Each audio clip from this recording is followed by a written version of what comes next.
Tell me when, Derek. Are you close? Okay, I'm just curious. I see you. I see you. Okay. Get them to make a little bit of noise if you can, those fans.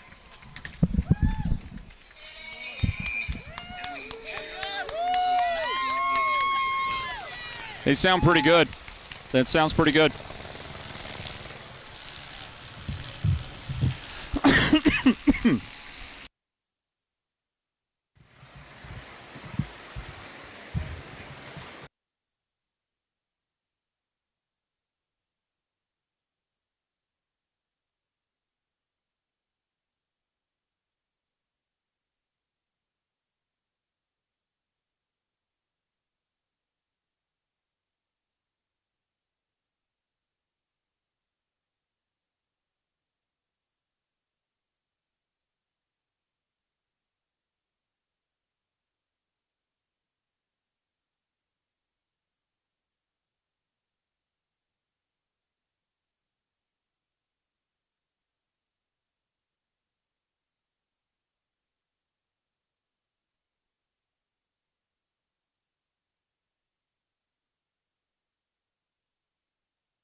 When exactness is ordered, Hatch Concrete will deliver. We provide ready-mix concrete for any size job, from the do-it-yourself project to the professional construction project, delivering a variety of aggregate to suit your concrete or construction needs from granite to cinders. Hatch Concrete is not just another ready-mix concrete company. We provide quality service, quality concrete, concrete pumping, and Fox blocks where quality is not just a name, but a tradition. At Hatch Concrete, this mud's for you. Hatch Toyota Pre-Owned Center. We've got a massive selection waiting for you to explore. Hundreds of vehicles in stock today from all the major manufacturers, including Toyota, Ford, Chevy, Dodge, Nissan, and many more. At Hatch Toyota, we believe it's all about matching your lifestyle and budget to a vehicle you'll be proud to be seen driving. And guess what? We're making it easier than ever to buy with our incredible prices. Cars starting at just $8,995, SUVs starting at $10,995, and trucks starting at just $12,995. Nobody sells a better used car than Hatch Toyota in the Northern Arizona Auto Mall.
We live in a world of ongoing change, so why not appreciate the things in our lives that remain constant? For more than 2 decades, Joyce Furniture has provided a welcoming Shangri-La that carries the highest quality home furnishings with brands like Paul Roberts, Lazy Boy, Stearns & Foster, and of course, Tempur-Pedic. Discover Joy's timeless handcrafted pieces that have the essence of our beautiful White Mountains. Come in and find that dream piece that will become a presence in your home for years to come. Joyce Furniture. Keep the joy of the mountains in your home.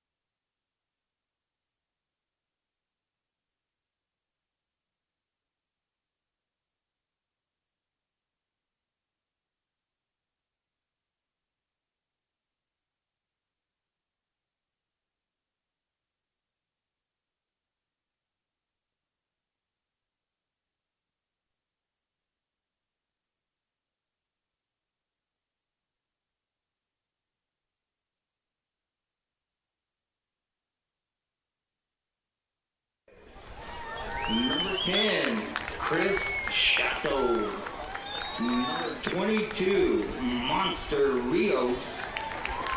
And number 54, Brandon Aguilar.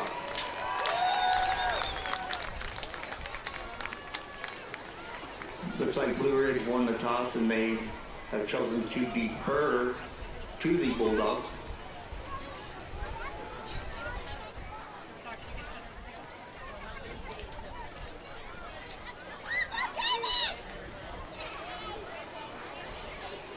And the Bulldogs will receive the opening kickoff.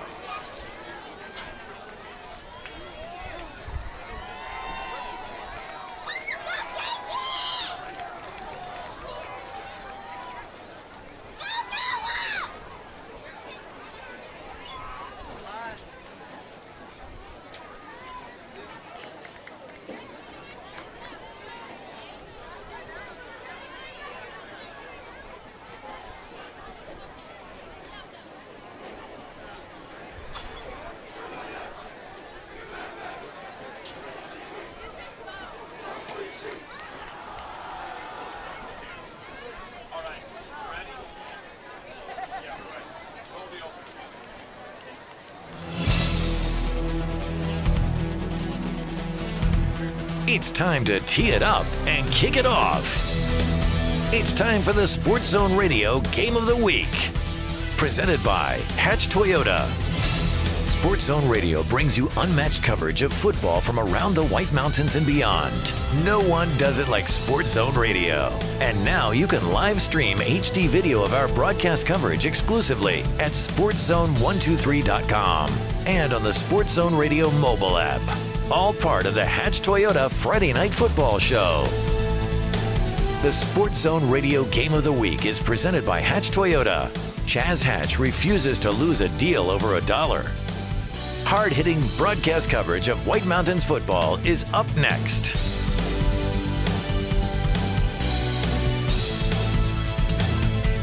Now, let's take you out to the field and join our broadcast team for tonight's Sports Zone Radio Game of the Week. Hey everybody, welcome into the Sports Zone Game of the Week broadcast. Tonight live at Safford High School. Welcome in to kickoff, a short one by the Blue Ridge Yellow Jackets, who won the opening toss. Has been, and they deferred, it's been fielded short and taken back to midfield. So from the 50-yard line, the Safford Bulldogs are getting set to get it underway on offense, and their senior quarterback is the guy leading the way, wants to throw on first down, a swing out to the right side. That's caught and forced back to the inside for about a 4-yard gain. That'll go into Yellow Jacket territory. Jojo Ruelas is the quarterback, and he is able to, again, complete his first pass of the game. And the receiver, a fellow senior who took the pass out of the backfield. That little swing pass was caught by Chris Chateau. Chateau caught the ball and took it. They'll actually mark it for a 5-yard gain. So 2nd down and 5 from the Yellow Jacket 45-yard line as we are underway on the Sports Zone Game of the Week. Hatch Toyota presents it. There's a nice run short of a first down by about 1 yard. Gain of 4 on this play. And a guy that should get the majority of the carries today for Safford is Manuel Rios. And Rios, actually it's not Manuel, pardon me on that. It's Monster Rios, number 22, carrying the football for his first time today, 4-yard gain. So a 3rd down and 1 for a very athletic Safford Bulldog offense. They come in with a 2-3 record against the Yellow Jackets. Handoff, Rios. Monsters got the first down, gain of 3 on the play. He takes it across the 40 to the 38-yard line.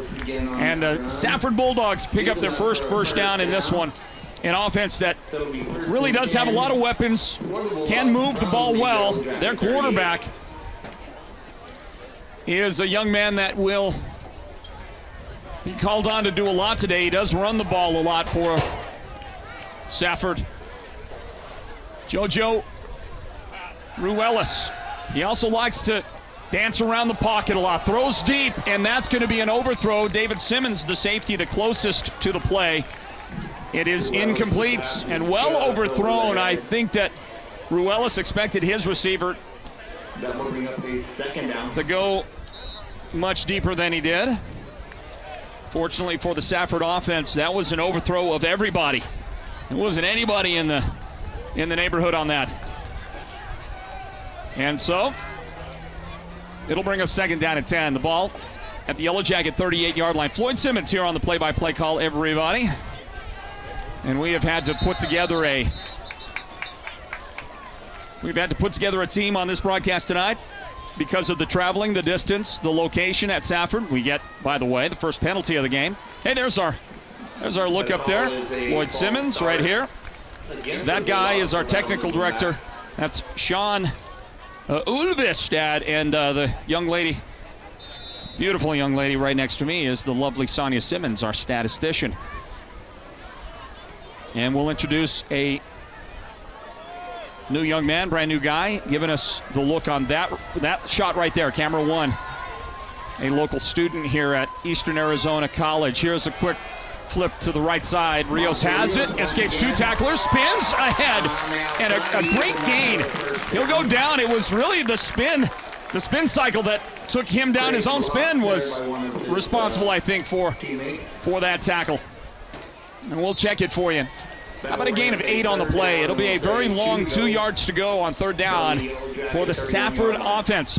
So they faced 3rd and 1 and converted just a moment ago. Now on third down and a couple, we'll see if the Bulldogs can pick it up. That modified pistol set with 2 running backs near the quarterback, and they'll give it to the deep back, and that'll be a first down. We will see. Or it's going to be right at the 2 yards necessary. And they'll say it was just enough, 2 yards in it, and the gain of the first down. I believe that the guy that carried the football, if I'm not mistaken, you'll see him right there in your picture. And let me get that name to go with the number for you, as they'll give it straight up the middle. It was Chris Chateau that carried the ball a moment ago, and this time the ball carrier, as they peel everybody up off the stack. This time the guy with the getting his number called is Micah Chaplin. Micah Chaplin is a junior, 5'7", 177.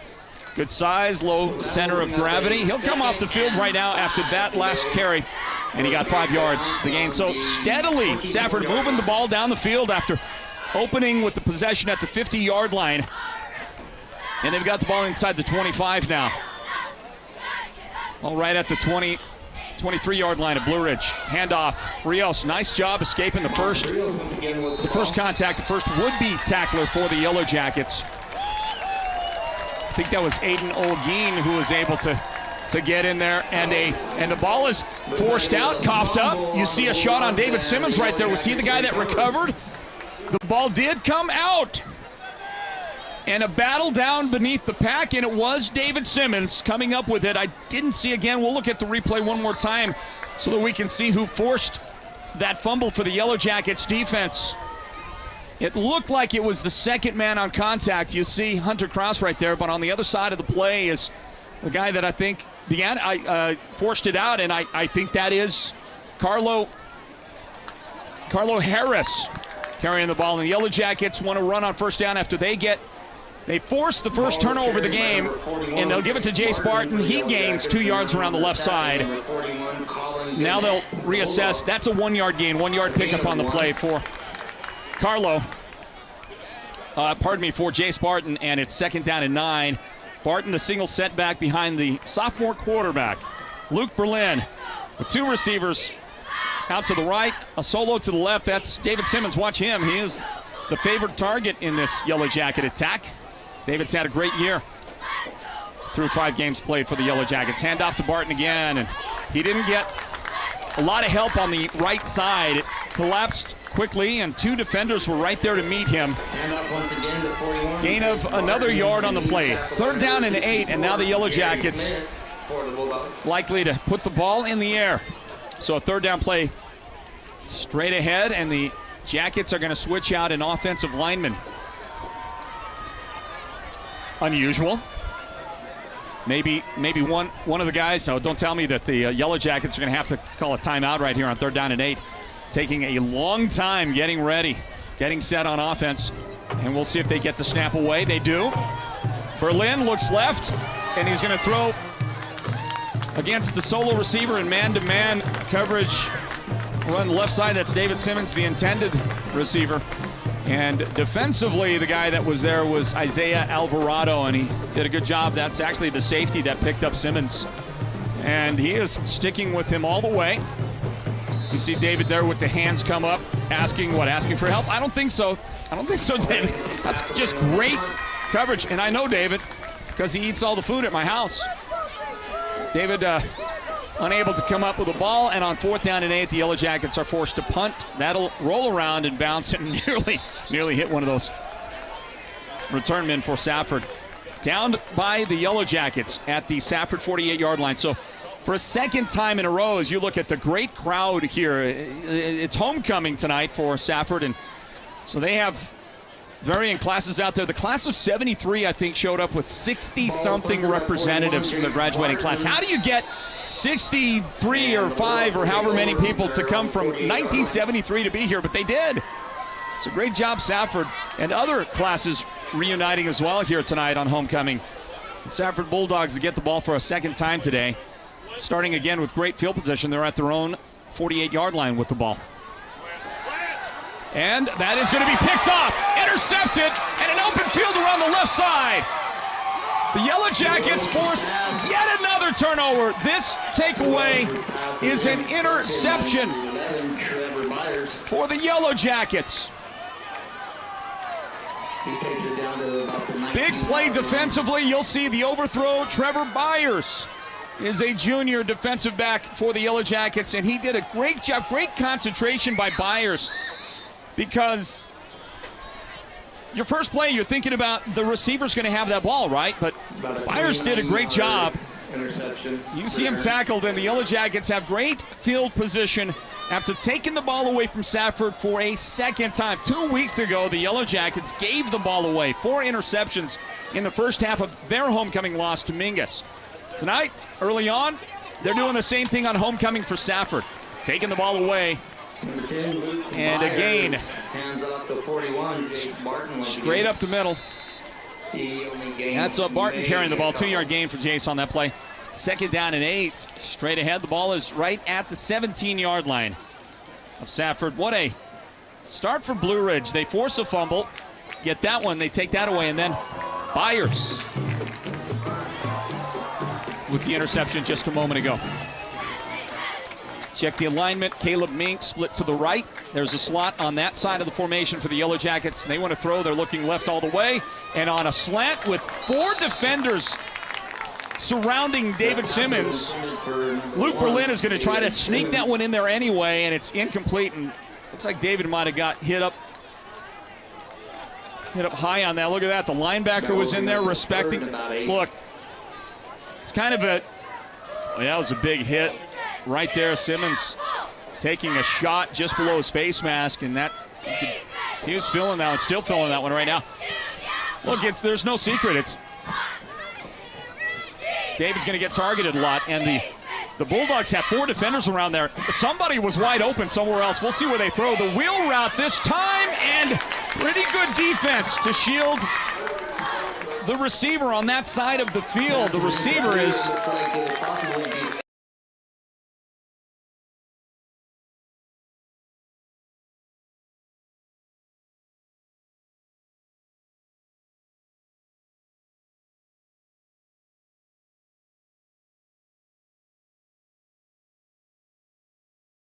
ball show in our Game of the Week broadcast. To the rest of our audience, our video audience, they've lost it for a moment. 4th down play, and the Yellow Jackets are going to take a timeout. Blue Ridge was trying to draw the Bulldogs offside, but they stayed strong, so they will call a should be back. First time out of the game. Should be back on our live video coverage. Hopefully we didn't drop you out there. Folks, sorry about that. We've had a small issue here at the field. While you were gone, you didn't miss much. If you saw the incomplete pass on the wheel route the Jackets were trying to run to their running back, Jace Barton. It's a really good defensive play back there by Safford to get just enough air under his feet. Didn't get it. I don't think he got a hand on the ball.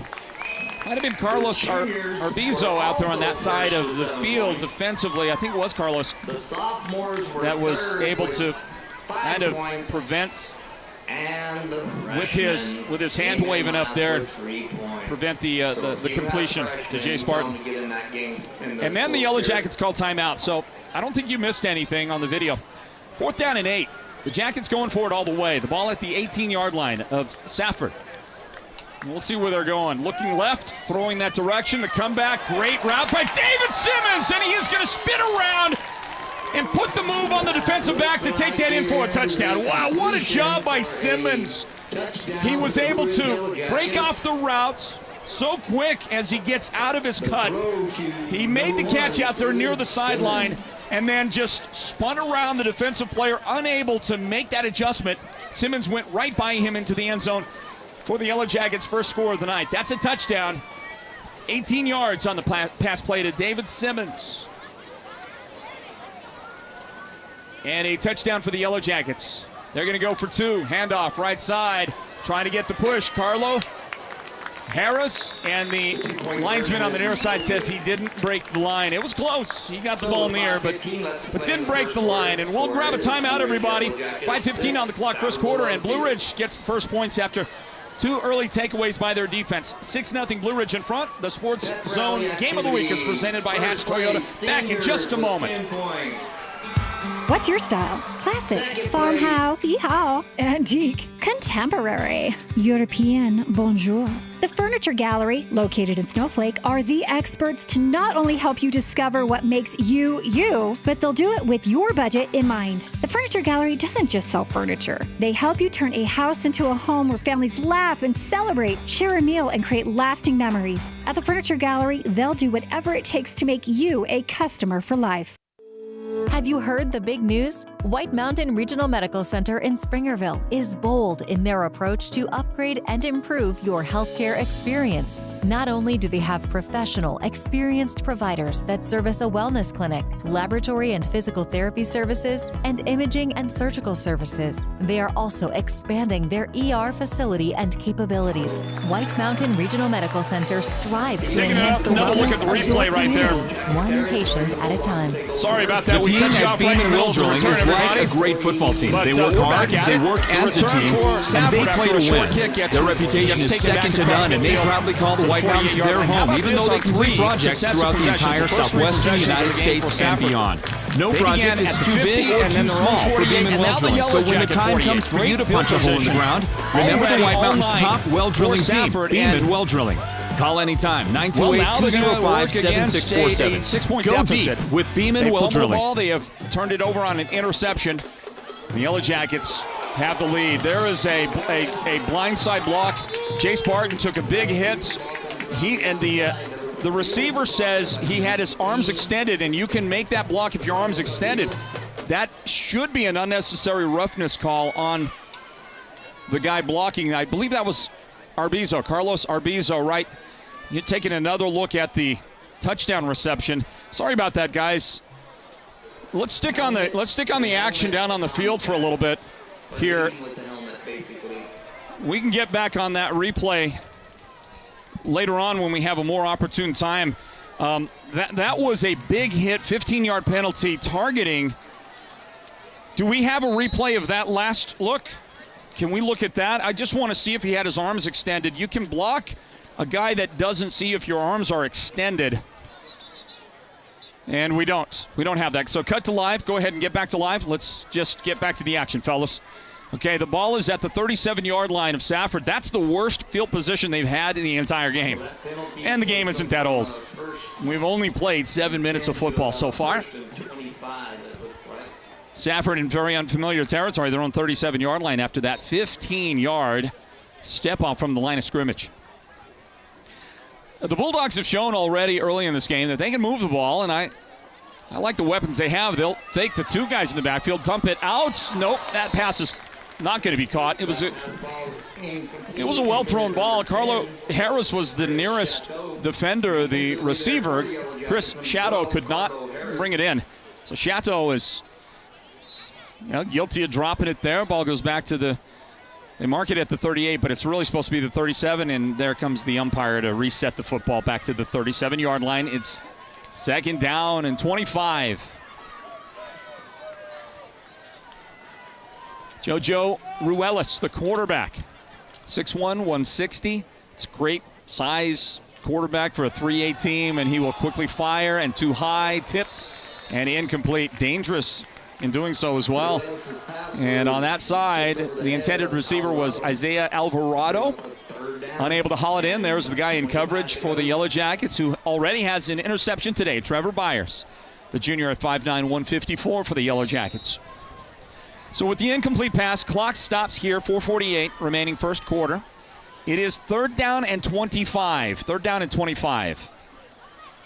The situation, football fans.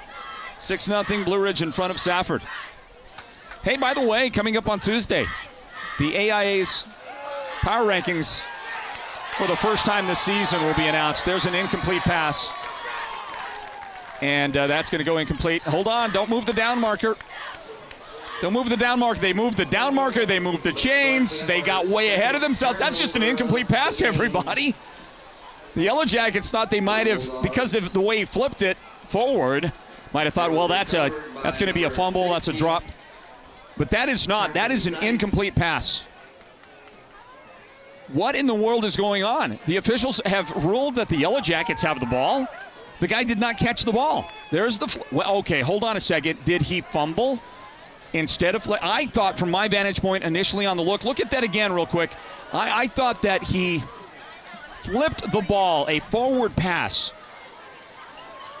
Well, the officials say fumble. Okay. The Yellow Jackets have their third takeaway of the first quarter, and they've got great field position at the 27-yard line. I'm not going to argue with the officials on that. When I saw it live from way up here at our vantage point, I thought it was an incomplete forward pass. I thought he flipped the ball, which you can do. It doesn't matter how you throw it forward. You can throw it underhand if you want.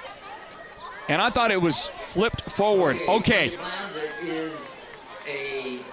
And the officials, after much discussion and the Yellow Jacket offense coming back out on the field and the defense for the Safford Bulldogs getting out there, they have reversed themselves. And yes, indeed, it was an incomplete pass. We'll reline everything up. And it'll be 1st and 25. The ball is at the 32-yard line. They're trying to reset the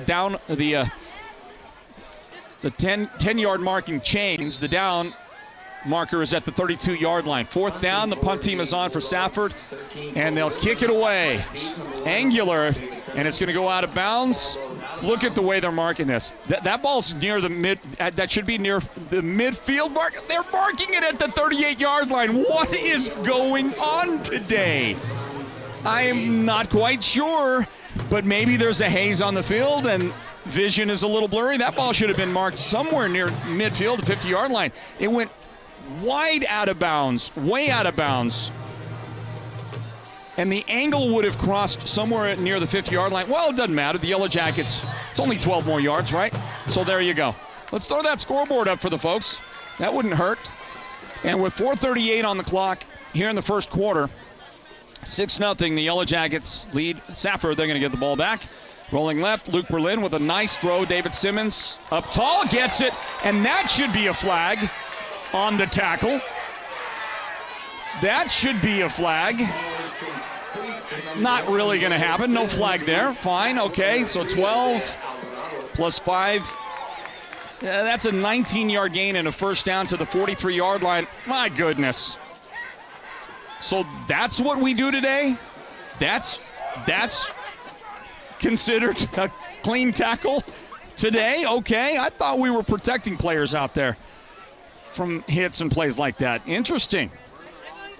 Wonder how heated the Yellow Jacket coaching staff must have gotten on that. Throw deep, man wide open. Caleb Mink can't track it down. You had 2 wide open receivers near that play.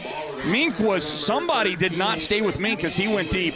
Unfortunately, Berlin overthrew him.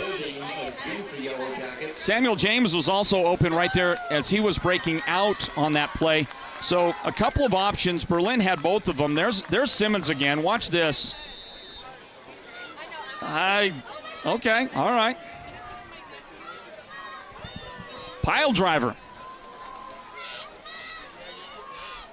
Give the defender credit for a very aggressive tackle. Isaiah Alvarado, I think he probably a great wrestler with the move like that, I tell you. So penalty mark-off, 10 yards, first down and 20, and most of that is gotten right back by Carlo Hernandez. Great job. Got a great hole, the line of scrimmage, and in fact, it will be a 10-yard gain. So second down and 10. So the Jackets get all that back, lost on whatever the penalty was that was marked off. They certainly didn't mark a penalty off on the pile driving tackle, but well, back in the old days when I played, when we had leather helmets and all that kind of stuff, that's exactly how you tackled. You wanted to make sure you sent a statement to the guy on the other side. Second down play, ball inside the 45 of Safford. Berlin fakes it, throws, got a man wide open. That's Samuel James, and a huge hit on the sideline. Well, listen, Safford is very physical, And that's not something that was seen on video prior to this. Very physical team, 15-yard gain. Watch the hit right here at the end. And it's going to come in right there. Little helmet to helmet. But I guess if you're going out of bounds, that's okay too. Ball at the 27-yard line, 1st and 10 Yellow Jackets. Up the middle it goes. And a great hole once again. And a good gain. This will work for 12 yards to Jace Barton and a first down for the Yellow Jackets. Ran the ball well there. You'll see it here. Safford likes to tackle high, and they certainly did a great job to bring Barton down before he could break into the open. And Barton will get another carry, but this time he is sent back the other direction. That's great downhill defense by Safford. 2 yards lost on the play. It brings up 2nd down and 12. The ball back out to the 18-yard line. Well, it's going to be a physical game, I'll tell you that, folks.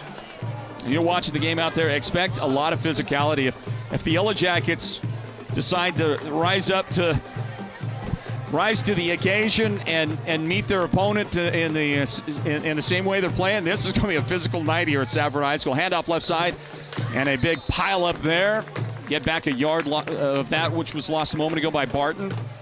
And leading the way, the first guy at the spear, tip of the spear there defensively was Micah Chaplin and others. A number of those Safford Bulldogs getting in on the play. Want to give a lot of credit as well to the guy at the defensive end spot, Noah Dominguez, who stepped up and helped limit that to a 1-yard gain. So 3rd down and 11. And Luke Berlin, sophomore quarterback for the Yellow Jackets, getting the signal in from the sideline. The short side is that left side. There's a solo receiver out there. That's David Simmons. Caleb Mink is split to the right. Samuel James in the slot on that side. And a timeout for the Yellow Jackets. It comes with 1:48 on the clock. We'll grab a timeout, everybody. So stick around, stay with us. What's we'll your be back style? in just a moment. Classic. Farm. With more. What's your style? Classic. Of the Sports Zone Game of the Week, presented by Hatch Toyota. Antique. Contemporary. European. Bonjour.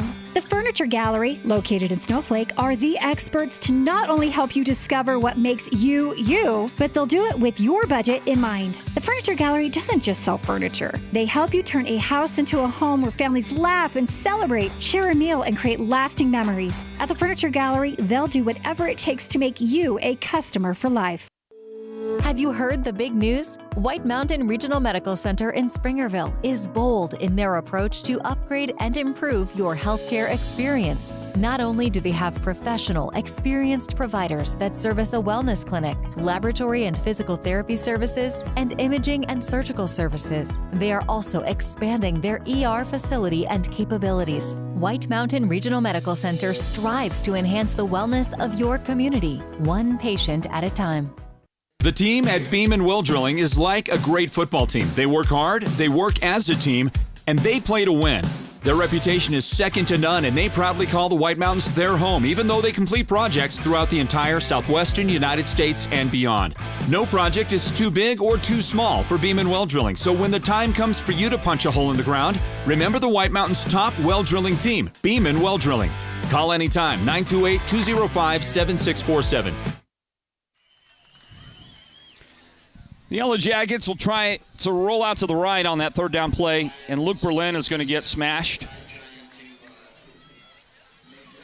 He had an opportunity out there as he got outside the tackle box. He could have perhaps thrown the ball away, but he opted to try and get something out of it. Probably not his best decision early on in the game, as Colin Gannett is able to get there and knock him to the ground.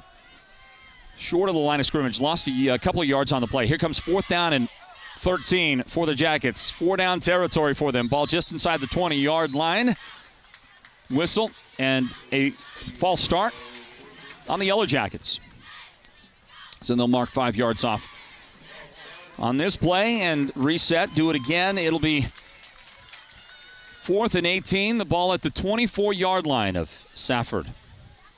Berlin goes to the sideline to get the call from head coach Jeremy Hathcock. Coach Hathcock's coaching nemesis on the far side. Well, I have to check that here in a little bit and get that to you.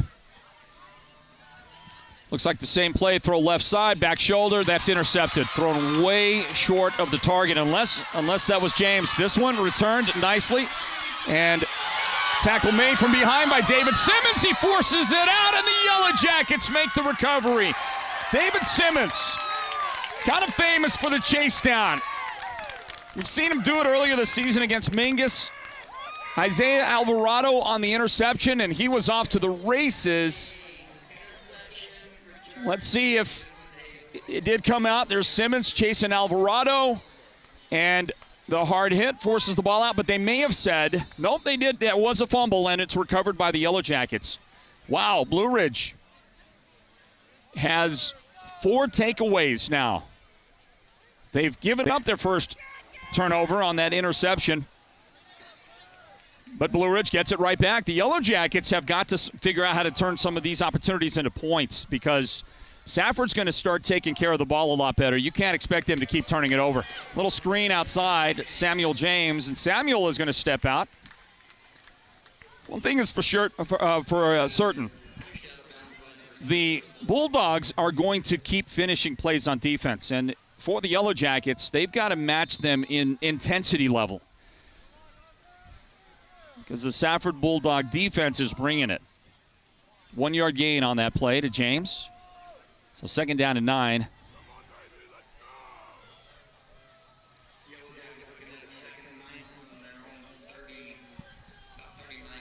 Pretty impressive start of the game in terms of just forcing the ball out by the Yellow Jackets. I feel like the team that's playing the more physical game, as we watch the little scissors give inside, and that's going nowhere. Jay Spartan runs right into one of those big fellas in the middle of the defense.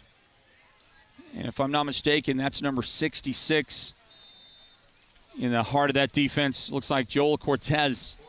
Cortez, a senior. And he was standing right in the middle of the hole, and nowhere to go for Jay Spartan. It's going to give us an opportunity. Let's go ahead and hit that scoreboard. I wouldn't mind if we did that. And we'll see that the time has expired here in the first quarter, everybody. We're going to grab a timeout. We'll be back in a moment. Don't go anywhere. More coverage of the Sports Zone Game of the Week. It's presented by Hatch Toyota. Blue Ridge 6, Safford nothing. Back after this. Hatch Toyota Pre-Owned Center. We've got a massive selection waiting for you to explore. Hundreds of vehicles in stock today from all the major manufacturers, including Toyota, Ford, Chevy, Dodge, Nissan, and many more. At Hatch Toyota, we believe it's all about matching your lifestyle and budget to a vehicle you'll be proud to be seen driving. And guess what? We're making it easier than ever to buy with our incredible prices. Cars starting at just $8,995, SUVs starting at $10,995, and trucks starting at just $12,995. Nobody sells a better used car than Hatch Toyota in the Northern Arizona Auto Mall. The team at Beam & Will Drilling is like a great football team. They work hard, they work as a team, and they play to win. Their reputation is second to none, and they proudly call the White Mountains their home, even though they complete projects throughout the entire southwestern United States and beyond. No project is too big or too small for Beam & Well Drilling, so when the time comes for you to punch a hole in the ground, remember the White Mountains' top well drilling team, Beam & Well Drilling. Call anytime, 928-205-7647. Go deep with Beam & Well Drilling.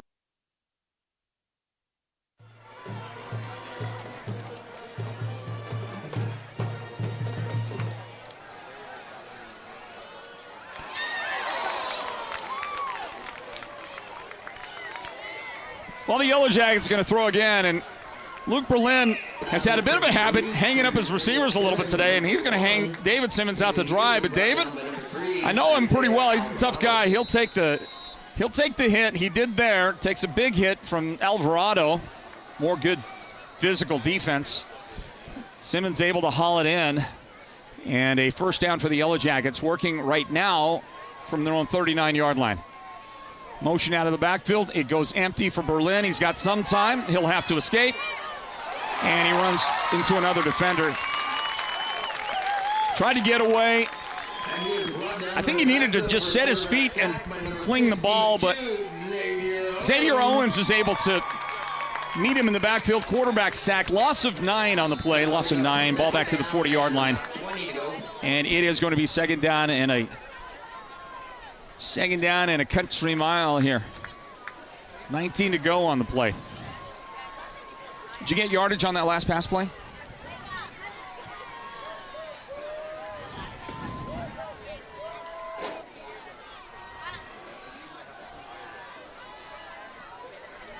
Second down, 19.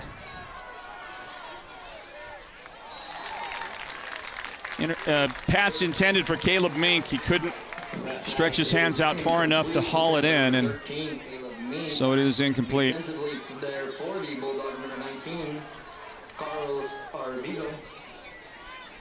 I was just sent a text to remind you all, do not leave your children unattended. They need to be sitting down if they are not buying something from the concession. They can't just be running around. So please, find your children, keep them close. So, after that incomplete pass, here comes third down and 19. Berlin to throw, lets it go, too deep, looking for the receiver down the seam, and there is a flag thrown.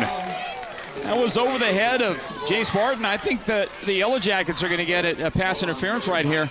Maybe a defensive holding call. And looking at it right there, there is some hands, some contacts. I don't know if they take into account whether the ball is catchable anymore here at the high school level, but it doesn't look there. I'm sorry about that. Oh no.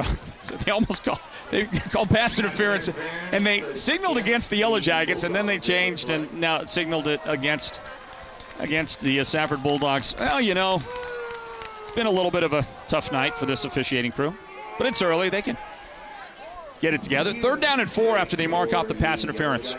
So instead of 20, they'll have third and looks like 4.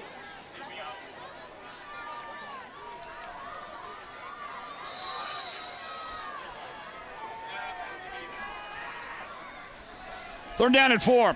Here's a pass caught by Symington. He is about a yard shy.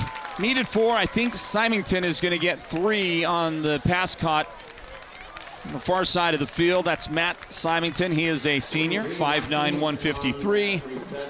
And Ruelas, who is the quarterback, plays corner on defense, able to get there quickly, knock him down.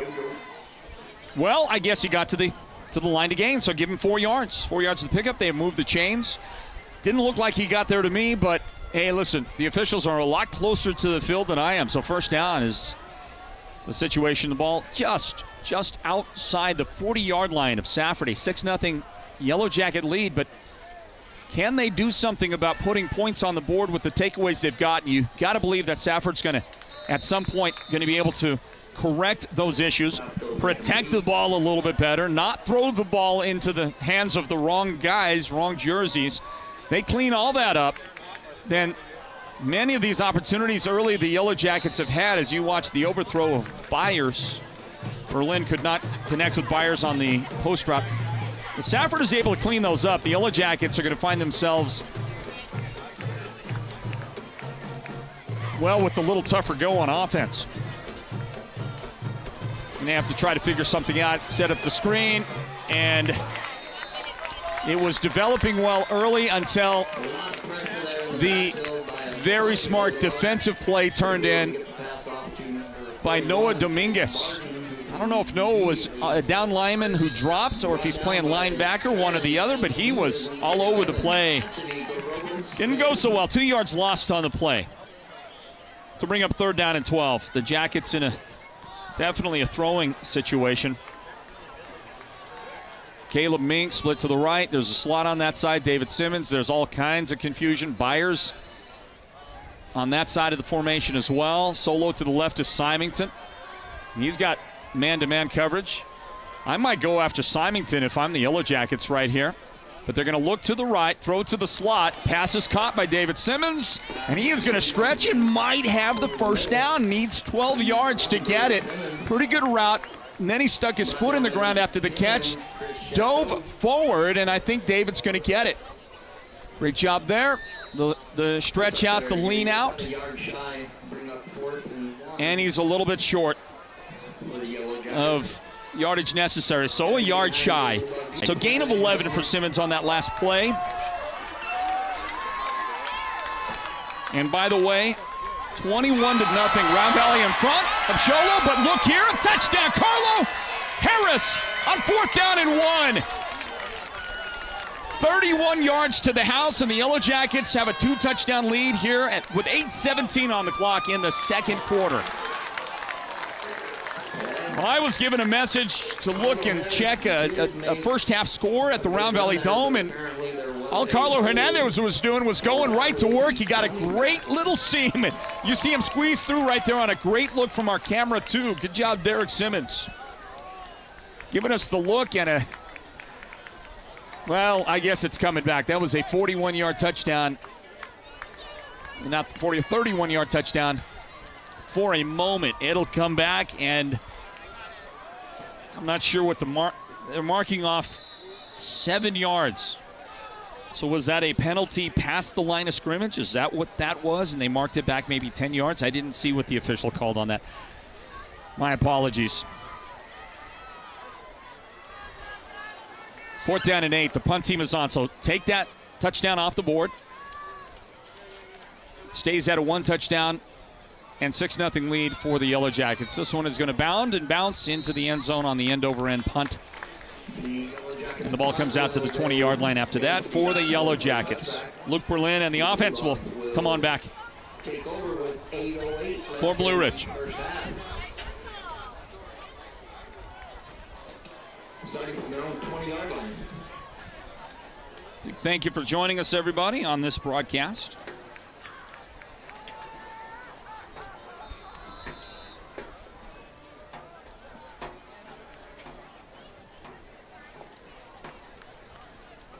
This broadcast of the Sports Zone Game of the Week presented by Hatch Toyota.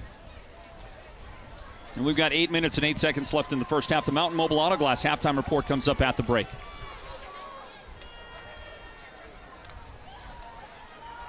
Quick throw, right side, pass caught, and it's knocked out again, and the Yellow Jackets are on top of it. Another forced fumble. Cole Goodman, the receiver, had it. It looked like he was going to get a nice block on the edge. Probably a good gain for the Safford Bulldogs. Formulating, but another Yellow Jacket forced fumble of a Safford possession. Nice block on the edge. Out comes the ball. Recovery made. That's Byers with the recovery. He's got an interception, now a fumble recovery. Apologize. I couldn't see the gentleman responsible for knocking it out. And Blue Ridge has yet another opportunity. They're going to be at the 23-yard line of Safford. Have you ever seen this many turnovers in this short a span against a team, especially a quality team? It just doesn't make sense. On the run, throw to the end zone. And a nice tackle made before the pass gets there. And finally, the back judge wouldn't throw his flag, so the side judge decided I'm throwing it for pass interference. Looked like a nice tackle before the ball got there. Double coverage on Simmons. Yeah, that's going to get you a flag every time on the replay. Good look on the replay, guys. And back judge didn't throw his flag, so somebody else said, I'll throw my flag. So mark off the penalty, and that'll be a first down, 10 yards. The mark off down to about the 11 or 12-yard line for Blue Ridge. And the Jackets, look, as many turnovers as Safford has today, I believe that's 5, right? Are you counting with me? I think it's 5 turnovers. Is that what we have? I think it's 5. Yeah, it's 5 turnovers. As many turnovers as Safford has had in this first half for the Yellow Jackets to only have a 6-0 lead. If I'm Blue Ridge, I'm very concerned about that. I'm very concerned. It means that my offense just isn't getting it done, isn't finishing. You have gotten so many more opportunities, and at least a couple of these turnovers have resulted in deep penetration into Safford territory. Now a gain of 3 yards on that last play. Here comes 2nd down and 7 for the Yellow Jackets. Handoff, and that's not going to go anywhere. Good push up front by the Bulldogs on the carry by Jay Spartan. And Jace got hit in the backfield, and indeed he did lose some yardage. Jace back to they get a 2-yard loss for Jace, and 3rd down and 8 coming up for the Yellow Jacket offense. It's a big spot right here Blue Ridge now looking to the sideline, and illegal procedure is called on the Yellow Jackets. Somebody moved early. Caleb Mink might have been the guy right there on the edge. He was turning around, looking for the signal from the coaching staff on the players that got to the line, and I think because he came out of his 2-point stance, I think that's why he got the flag, I guess. 5-yard mark off 3rd down and 13. Simmons split out left, looking that direction, throw across the middle, pass is caught by David Simmons at the 2-yard line and into the end zone for a Yellow Jacket touchdown. This is complete to number 1, David Simmons, for a Yellow Jacket touchdown. That is going to be, I believe that was from the 15-yard line, if not mistaken, a 15-yard touchdown catch. Simmons on the post. Berlin finds him beautifully. Great pass by Luke Berlin. Simmons on the catch for the touchdown. Another look for you right here. And a great job on the replay. 2-point try is good for the Yellow Jackets. So they convert to 2, and Blue Ridge has a 14-0 lead. They needed that. They've got to turn some of these. If they're going to get turnovers, got to get points out of them. So let's grab you a timeout, everybody, as we break here in this first half. 8:11 on the clock, a 14-0 Blue Ridge lead. This is the Sports Zone Game of the Week presented by Hatch Toyota. We get it. The last thing you probably want is a trip to the hospital. But the first thing you should consider is where you'll receive the best healthcare experience. At White Mountain Regional Medical Center, located in Springerville, we strive to be the community's preferred healthcare provider. Need a home doctor visit, a wellness appointment, or to utilize the latest CT and MRI technology? Our professionally trained staff will care for you with empathy and purpose. White Mountain Regional Medical Center is your healthcare partner when choices matter. We live in a world of ongoing change, so why not appreciate the things in our lives that remain constant? For more than 2 decades, Joyce Furniture has provided a welcoming Shangri-La that carries the highest quality home furnishings with brands like Paul Roberts, Lazy Boy, Stearns & Foster, and of course, Tempur-Pedic. Discover Joy's timeless handcrafted pieces that have the essence of our beautiful White Mountains. Come in and find that dream piece that will become a presence in your home for years to come. Joyce Furniture. Keep the joy of the mountains in your home.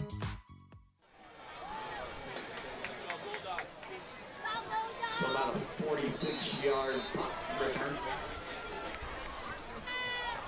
Sorry,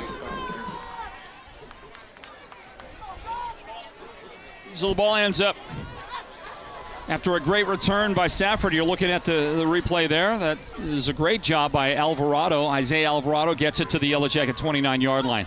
Sets up Safford offense. Turn it up. Great run. Rios is able to go by Byers. Rios tackled at the 21-yard line. Gain on this of 8 yards. And a nice job with the cutback. Monster Rios is the name. Yes, indeed. He does go by the name Monster. Looked like one on this carry. David Simmons staying in, making the tackle in the open field, and 2 to go on this. Ball at the 21-yard line of Blue Ridge. 2nd down and 2. Handoff, contact in the backfield, but pretty good job to squeeze ahead for a yard. Would have been a loss, and it wasn't a loss. Rios again on the carry. You'll look at him coming right into your living room right here. Pull the guard. Rios hit in the backfield. And the jersey tackle just couldn't corral him. Anthony Seitz got back there, got hands on him, but this one ends up going for the yard. Now 3rd down and 1. 3rd down and 1 for the Safford offense. And Rios again, he is able to sidestep the defender, step ahead right to the line to gain. He gained 1 yard on the play. The only question is he going to get the first down? And I think he will. I think he got enough for it.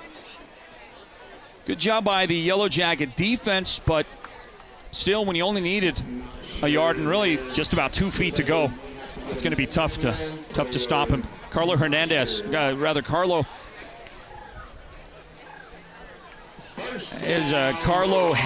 on the tackle. Carlo Hernandez is coaching a football game up at the Round Valley Dome, and the last we checked in the first half, his team, the Sholo Cougars, were trailing Round Valley 21-0.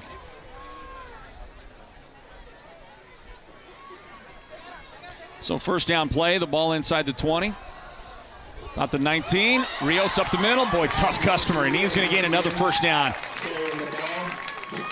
Give him right at the 10 yards necessary. He got to the 9-yard line. Bring a first down and goal for the Safford offense, threatening to score their first points of the game. The Bulldogs, they can throw the ball, but they are opting to try and grind it out here, closing out the first half of play at Safford High School. So first and goal at the 9, 3:45 remaining in the first half. The Mountain Mobile Auto Glass and Tint halftime report is coming up. Rios again over the right side. This time not as spirited a run with the football, but still gained something out of it. 2 yards to gain on that play. The ball to the 7-yard line now. So second down and goal from the 7.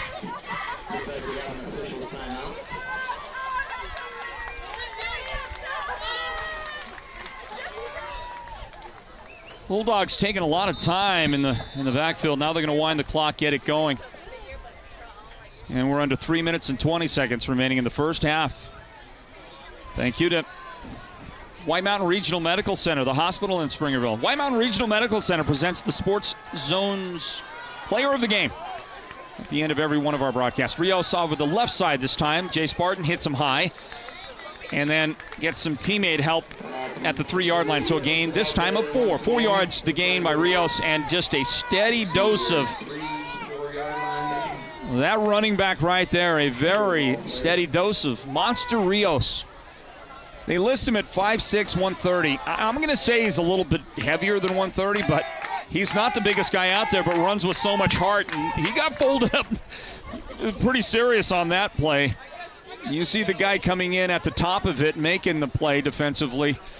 Oh, that's Logan Robeson right there. Thinking of Mountain Mobile Auto Glass. They'll bring you the Mountain Mobile halftime report coming up here in a little bit, football fans. Special shout out, special thank you to Southwest Energy, 3BP, and it's good to have you with us, everybody. I don't know if you're paying much attention yet on our inductions coming up into the Friday Night Football Show Hall of Fame. And we are partnering with Perkins Cinders to get that done. Thank you so much to Perkins Cinders for partnering with us. We have our first 3 trophies already created and engraved for our first 3 legendary White Mountains football players to be inducted into our Hall of Fame. We announced those earlier today. Hall of Fame inductee number 3. Number 3 will be Rathan Reisdorf, the great Sholo Cougars quarterback.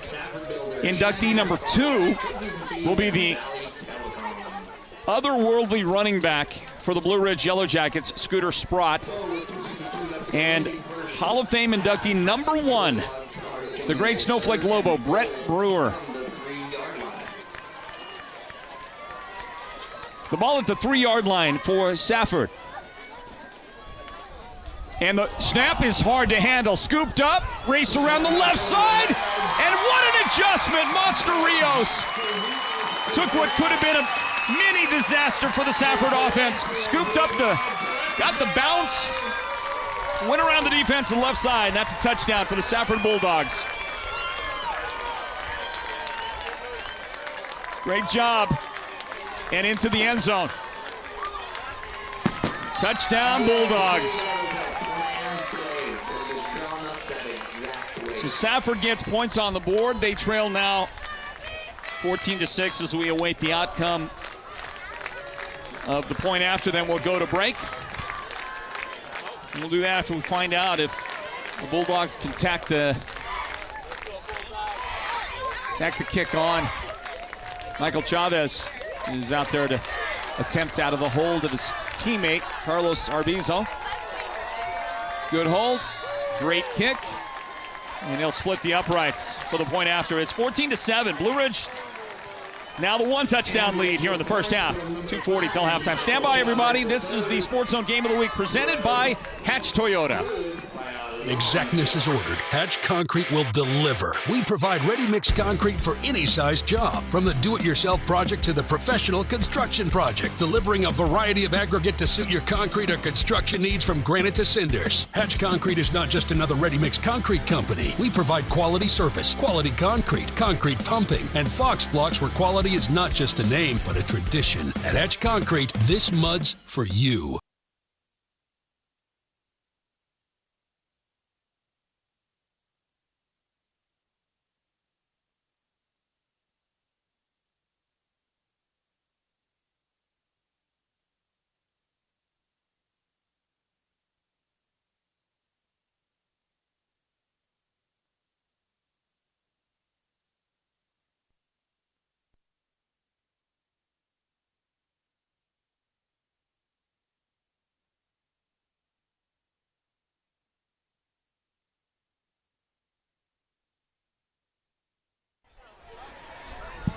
So Safford will send it away.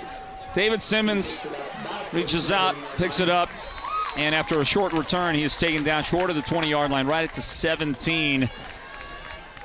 The Yellow Jacket offense comes out with 2:38 on the clock. I believe defensively there, number 7, Noah Dominguez, and number 15, Jamison. That guy right there, David Simmons, he is responsible for both touchdowns so far for the Yellow Jackets. 2 touchdown passes hauled in by David here in the first half. The Safford Bulldogs have assigned at least 2 defenders on him. I think the entire game, I don't recall ever seeing him working against just a single defender. So that means somebody is open out there, right? If you look another direction, try to find somebody else, you're likely to find somebody open. Throw deep down the middle. David Simmons, the intended receiver, and almost intercepted. That's off the fingertips of the defender. And he might have hurt his hand or forearm a little bit there trying to haul it in. You see the guy who had the best shot at it was Isaiah Alvarado, the safety. He tried to catch himself, came down. Stays out there, but he's working that right hand, that right arm. Doesn't seem like it feels too good for him at the moment. So bring up second down. Second down, and the Yellow Jackets are in danger of leaving time on the clock here if they don't do something, take care of the ball. And this one is going to be tipped, intended for Simmons again. Good defense. The near side of the field. Draped on him defensively was Carlos Arbizo.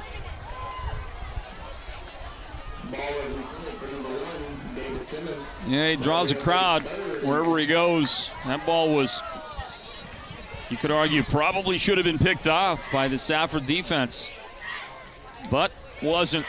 They're going to throw that on that side. At number 13, that Caleb Mink, inside receiver's got to do something to draw that safety away. And we'll see where they go this time with it. Back to throw, looking the other direction. Step up, throw on the run, deep downfield. This one is, again, over the head of the defender. Well, I'm going to say this. Luke Berlin, last couple of games, he may have been guilty a little bit underthrowing guys. You'll take the overthrow in that situation. If it's going to be over or under, usually the overthrow is going to be a little safer for you. So that one wasn't the worst thing ever, but look at this. Jackets left a lot of time on the clock for Safford. And Blue Ridge doesn't have a great punt team. They don't really have a great punter. Tried David Simmons earlier on in the season, last 3 games or whatever it's been. Jace Barton here has been the punter. And, you know, it just doesn't get a ton. Got a nice bounce, but that'll bounce up in the air to the receiver. And he's able to escape one guy. Byers is there to bring him down.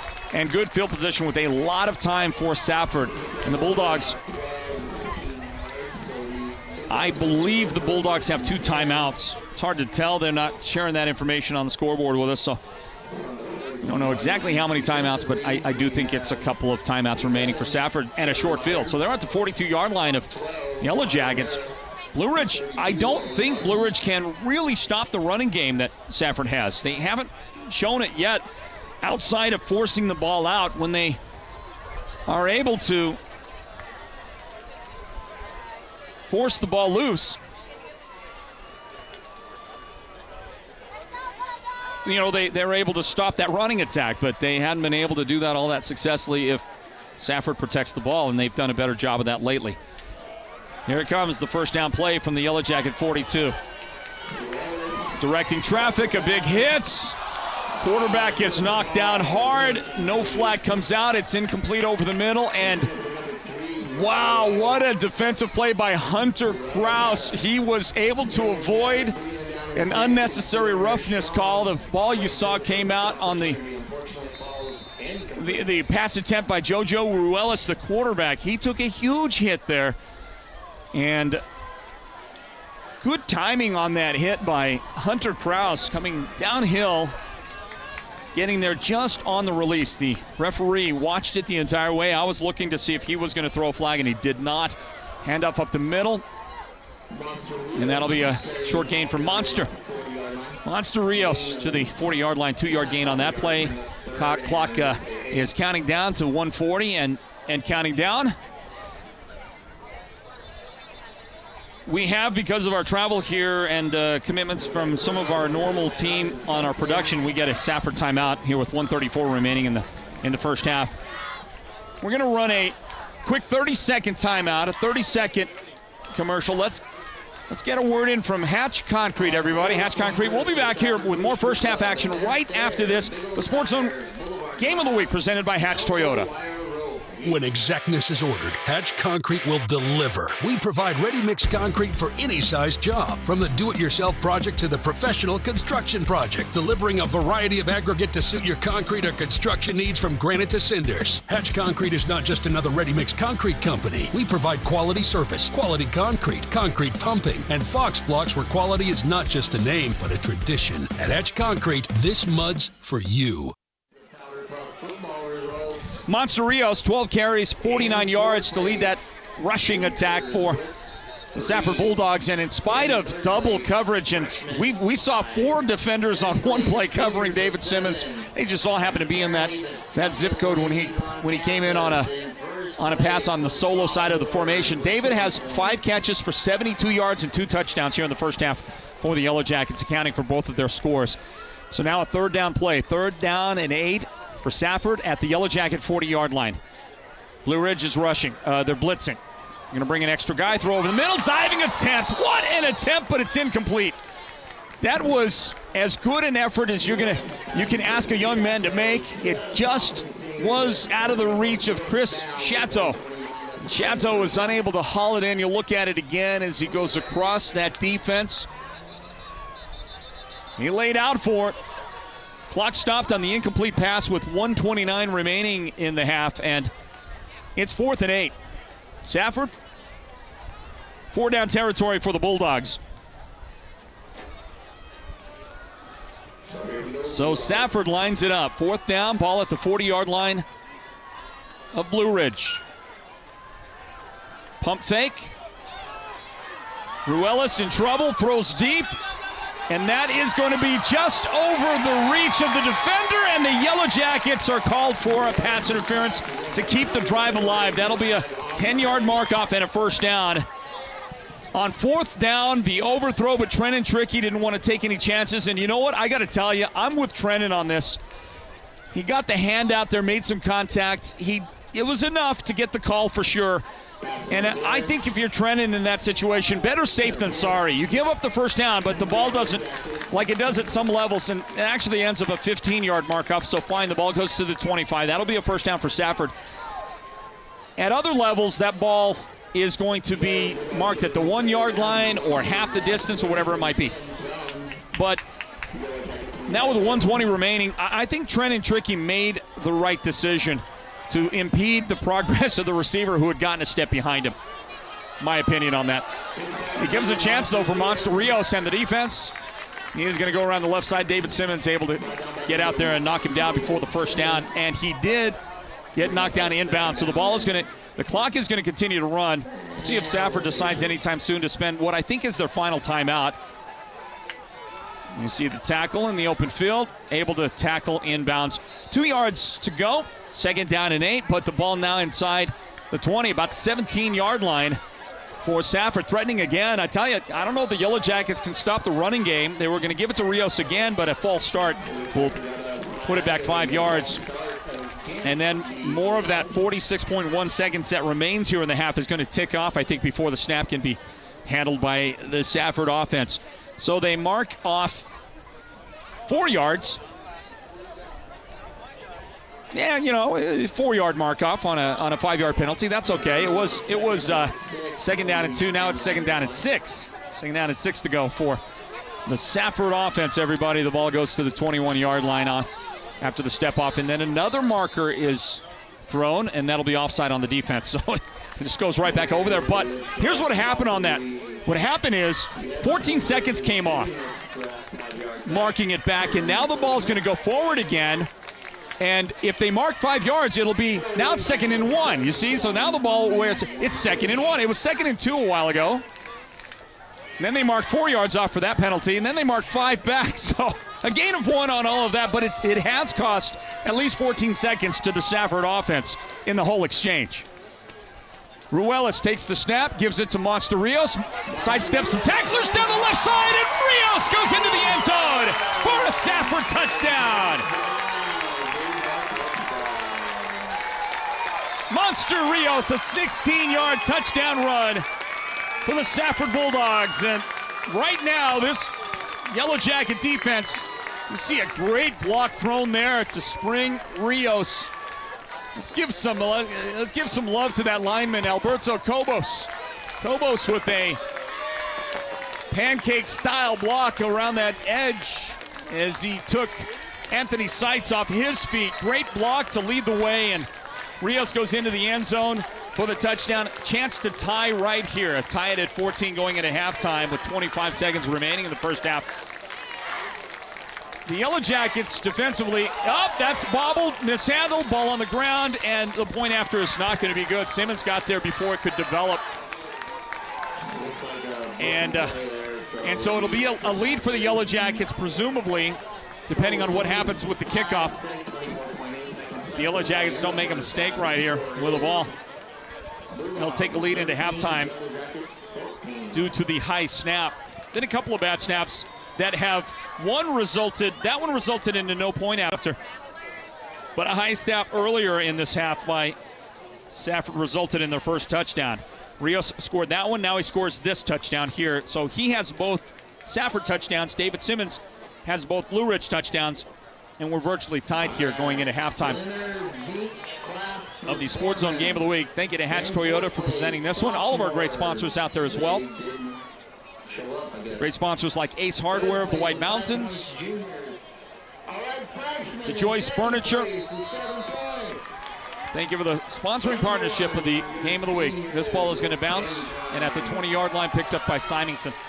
He gets hit short of the 30, about the 29. That'll be a first down right there for the Yellow Jackets. We'll see if they decide to do anything with the final 18.4 seconds or just go into the locker room with a 1-point advantage. I want to thank our team, our broadcast team, our producers, Derek Simmons, our technical director, for the first time ever working that job out of necessity. That is Sean Ulvestad, and a big thank you to a basketball athlete here at Eastern Arizona College who has come in to shoot that camera one. It's the first time he's ever operated a camera, folks. Maybe you can tell somewhat, like that look right there. As the snap is taken by Blue Ridge. Didn't really get to see the kneel down because we had that look, but we're going to give him a pass. It's the first time he's ever done a game. His name is Methik Shoal. He is from Juba, South Sudan, and he plays basketball here at Eastern Arizona College. And he was gracious enough, filling a need that we had, somewhat desperate need, to get somebody to work a camera for us tonight here in the Gila Valley. So a big thank you to that young man for stepping up. And I see some of your comments on Facebook and YouTube. Yeah, we're having some issues because we have a couple of new guys playing brand new roles for us tonight. But how about we tip our hat to the guys stepping up, maybe not the most polished at their positions here on the broadcast team, but giving their best effort. Thank you to Sean. Thank you to to Methuk, and, of course, our producer, Derek Simmons. We're going to grab a timeout, everybody. We'll look at stats here and break it down at halftime. Here on homecoming for the Safford Bulldogs, where the Yellow Jackets, Blue Ridge, forced 5 turnovers in the first half and are able to take a 14-13 lead into halftime. Mountain Mobile Auto Glass halftime report is on the way, everybody. This is the Sports Zone Game of the Week. It's presented by Hatch Toyota. We're back in just a moment. Hatch Toyota Pre-Owned Center. We've got a massive selection waiting for you to explore. Hundreds of vehicles in stock today from all the major manufacturers, including Toyota, Ford, Chevy, Dodge, Nissan, and many more. At Hatch Toyota, we believe it's all about matching your lifestyle and budget to a vehicle you'll be proud to be seen driving. And guess what? We're making it easier than ever to buy with our incredible prices. Cars starting at just $8,995, SUVs starting at $10,995, and trucks starting at just $12,995. Nobody sells a better used car than Hatch Toyota in the Northern Arizona Auto Mall.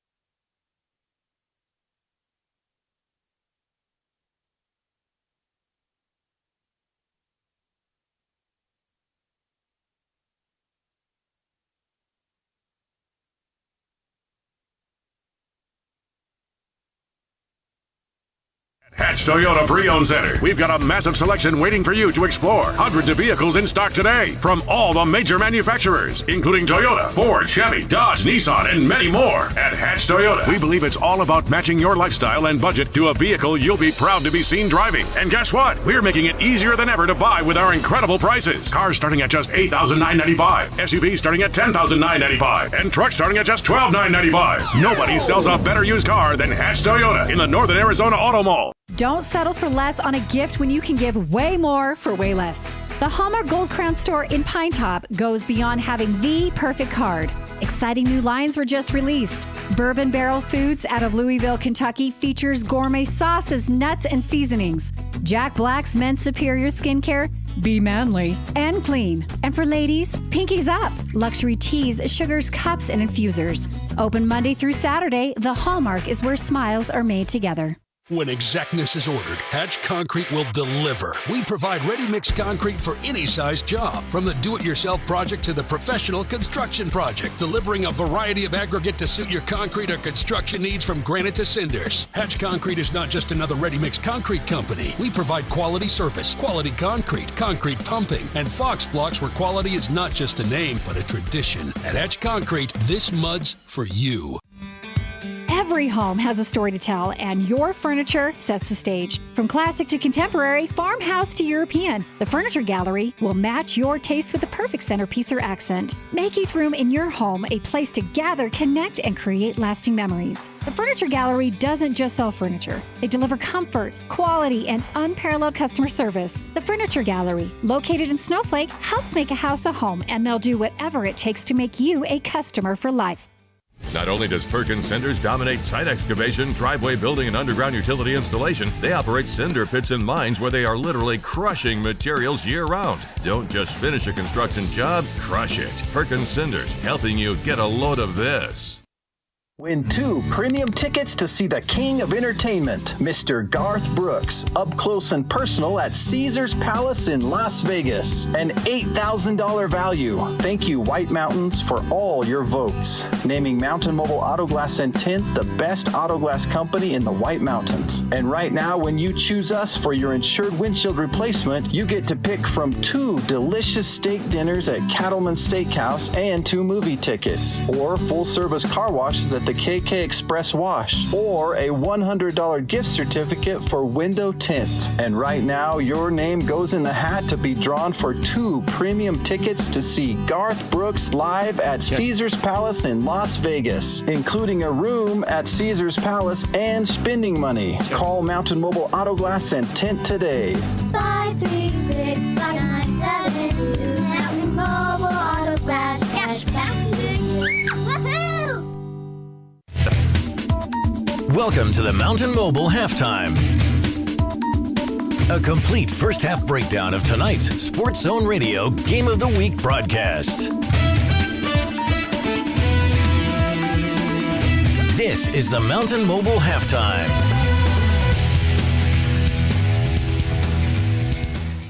It's halftime, everybody, at Safford High School. Our Sports Zone Game of the Week broadcast presented by Hatch Toyota. Welcome back to the action at Safford High School. Let's play that scoreboard. Let's go ahead. Throw that up there. There you go. No, there you don't go. Our halftime score is 14-13. Blue Ridge in front of Safford. It's going to be a bit of an extended halftime break because it is halftime of a homecoming matchup for the Safford Bulldogs. They invited Blue Ridge to homecoming. I think Blue Ridge is a little offended that they were selected as the homecoming opponent. I think you ought to be offended, right?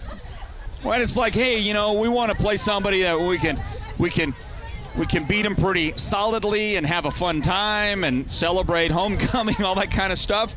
You know, there was a time when you were invited to homecoming, that meant that you weren't that good a team.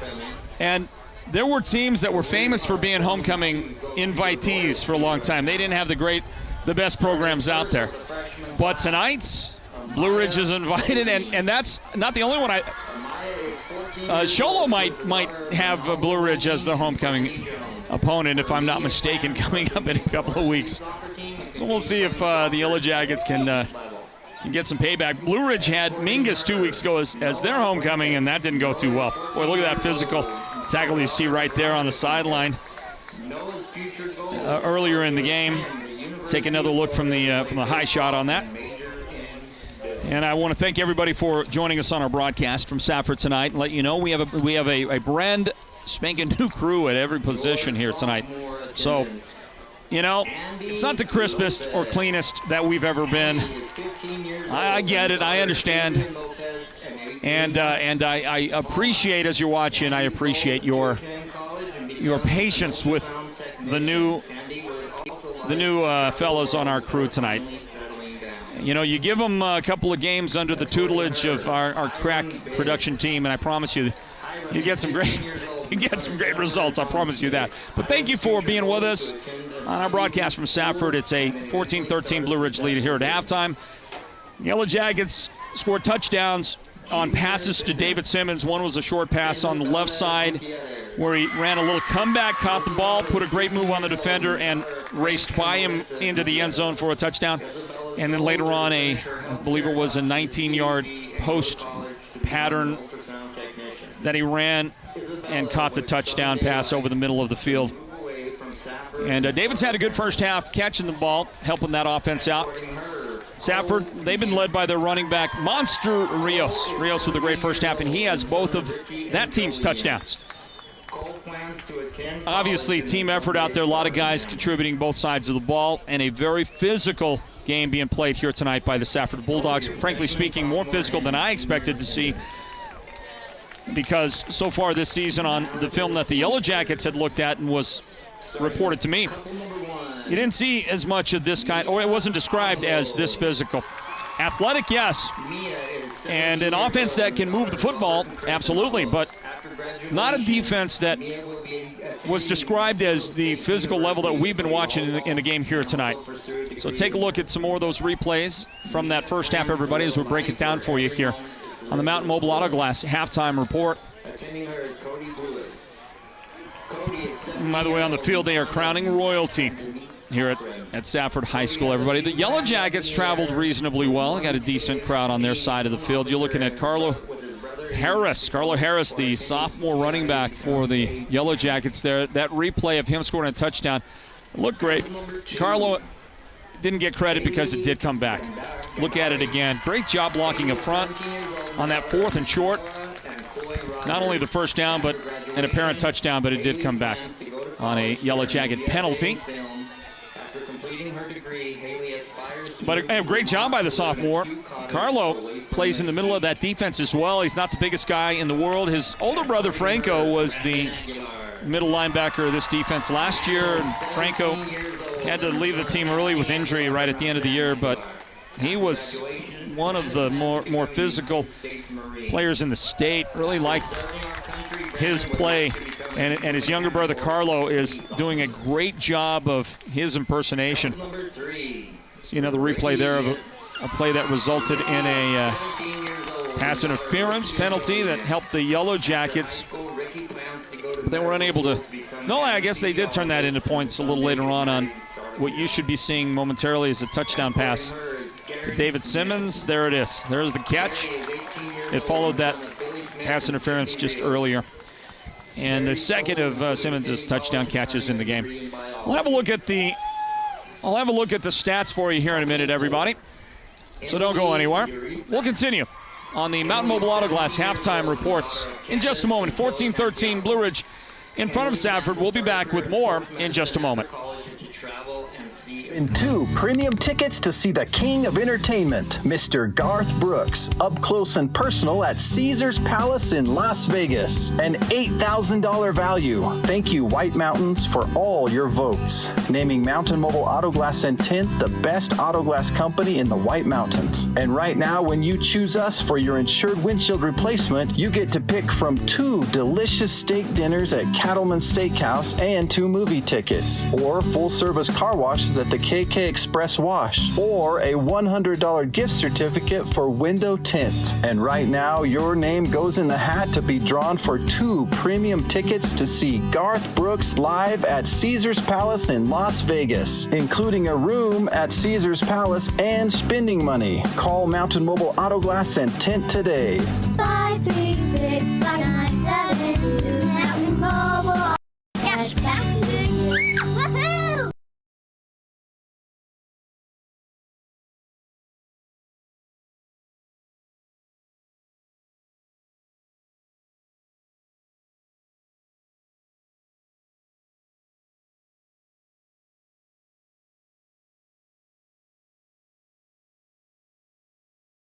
Brendan Gannett.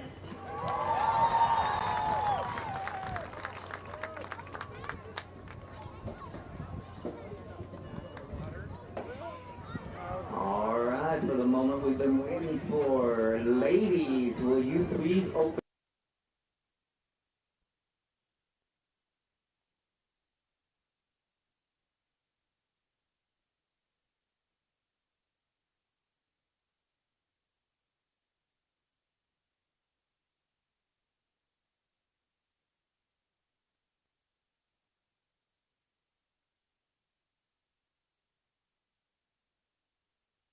Win 2 premium tickets to see the king of entertainment, Mr. Garth Brooks, up close and personal at Caesars Palace in Las Vegas. An $8,000 value. Thank you, White Mountains, for all your votes. Naming Mountain Mobile Auto Glass and Tint the best auto glass company in the White Mountains. And right now, when you choose us for your insured windshield replacement, you get to pick from 2 delicious steak dinners at Cattleman's Steakhouse and 2 movie tickets. Or full-service car washes at the KK Express Wash, or a $100 gift certificate for window tint. And right now, your name goes in the hat to be drawn for 2 premium tickets to see Garth Brooks live at Caesars Palace in Las Vegas, including a room at Caesars Palace and spending money. Call Mountain Mobile Auto Glass and Tint today. 536-5972 Mountain Mobile Auto Glass Cash back. Woohoo! If there's one player on the field that outperforms the rest, it's Perkins Cinders. Like any all-star, they put in the hard work by sourcing, sorting, and delivering all things dirt. Concrete materials, gravel, cinders, topsoil, mulch, and more. With over 5 decades of knowledge and expertise, manpower, and a whole lot of horsepower, Perkins Cinders will help you score that huge win with your project. Serving the entire White Mountains at PerkinsCindersInc.com. Get a load of this. The team at Beam & Will Drilling is like a great football team. They work hard, they work as a team, and they play to win. Their reputation is second to none, and they proudly call the White Mountains their home, even though they complete projects throughout the entire southwestern United States and beyond. No project is too big or too small for Beam & Well Drilling, so when the time comes for you to punch a hole in the ground, remember the White Mountains' top well drilling team, Beam & Well Drilling. Call anytime, 928-205-7647. Go deep with Beam & Well Drilling. Hatch Toyota Pre-Owned Center. We've got a massive selection waiting for you to explore. Hundreds of vehicles in stock today from all the major manufacturers, including Toyota, Ford, Chevy, Dodge, Nissan, and many more. At Hatch Toyota, we believe it's all about matching your lifestyle and budget to a vehicle you'll be proud to be seen driving. And guess what? We're making it easier than ever to buy with our incredible prices. Cars starting at just $8,995, SUVs starting at $10,995, and trucks starting at just $12,995. Nobody sells a better used car than Hatch Toyota in the Northern Arizona Auto Mall. And back into it, everybody, and it's halftime here on the Sports Zone's Game of the Week broadcast. Lloyd Simmons, privileged to call the action for you. Our broadcast team doing our best for you to bring this live coverage from Safford High School. And it's homecoming for the Bulldogs. They have just crowned royalty out on the field. And we've got, I would say, right about 7.5 minutes before we get to the second half kickoff. This big game, big matchup, that gives you an idea of how the 3A East region competes with the 3A South. The second opponent from the East, or rather from the South, to take on this Blue Ridge Yellow Jackets team in a row. Last week, Blue Ridge traveled to Morenci, just up the road here from Safford, and got a 24-21 win. Had to hold on defensively at the end of the game. Got a stop at the end of that one to get the victory. They also blocked 2 field goals in the game. Blocked them at the end of each half. Final play of the first half, David Simmons blocked a field goal for the Yellow Jackets. Final play of the second half, Aiden Olguin blocked a field goal as well, and that was the decider. That Olguin block, between Aiden's effort, between David's effort, a couple of touchdowns, kick return touchdown in that game, and the effort of the offensive line, in my opinion. That's really what it boiled down to, and the offensive line did a tremendous job for the Yellow Jackets in the second half. They took over the game, set the tone. Jackets ran the ball really well in that second half against Morenci. Kind of like Safford ran the ball in the first half of this game. That's what the Jackets were doing to Morenci, and able to milk a lot of that clock, eventually get the victory in the conference matchup with the Morenci Wildcats.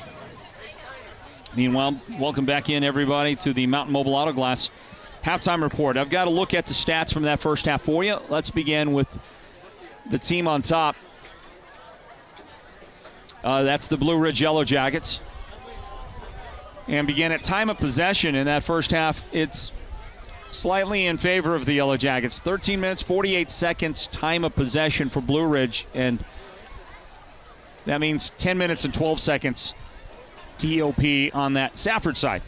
So a 3.5-minute advantage, a little better than that for the Yellow Jackets. 7 first downs on only 107 yards of offense. So the Blue Ridge offense has been anemic. I mean, you get 5 takeaways. That's what they got in the first half. If you're wondering why they only scored 14 points, look right there. 107 yards of offense. They just haven't clicked.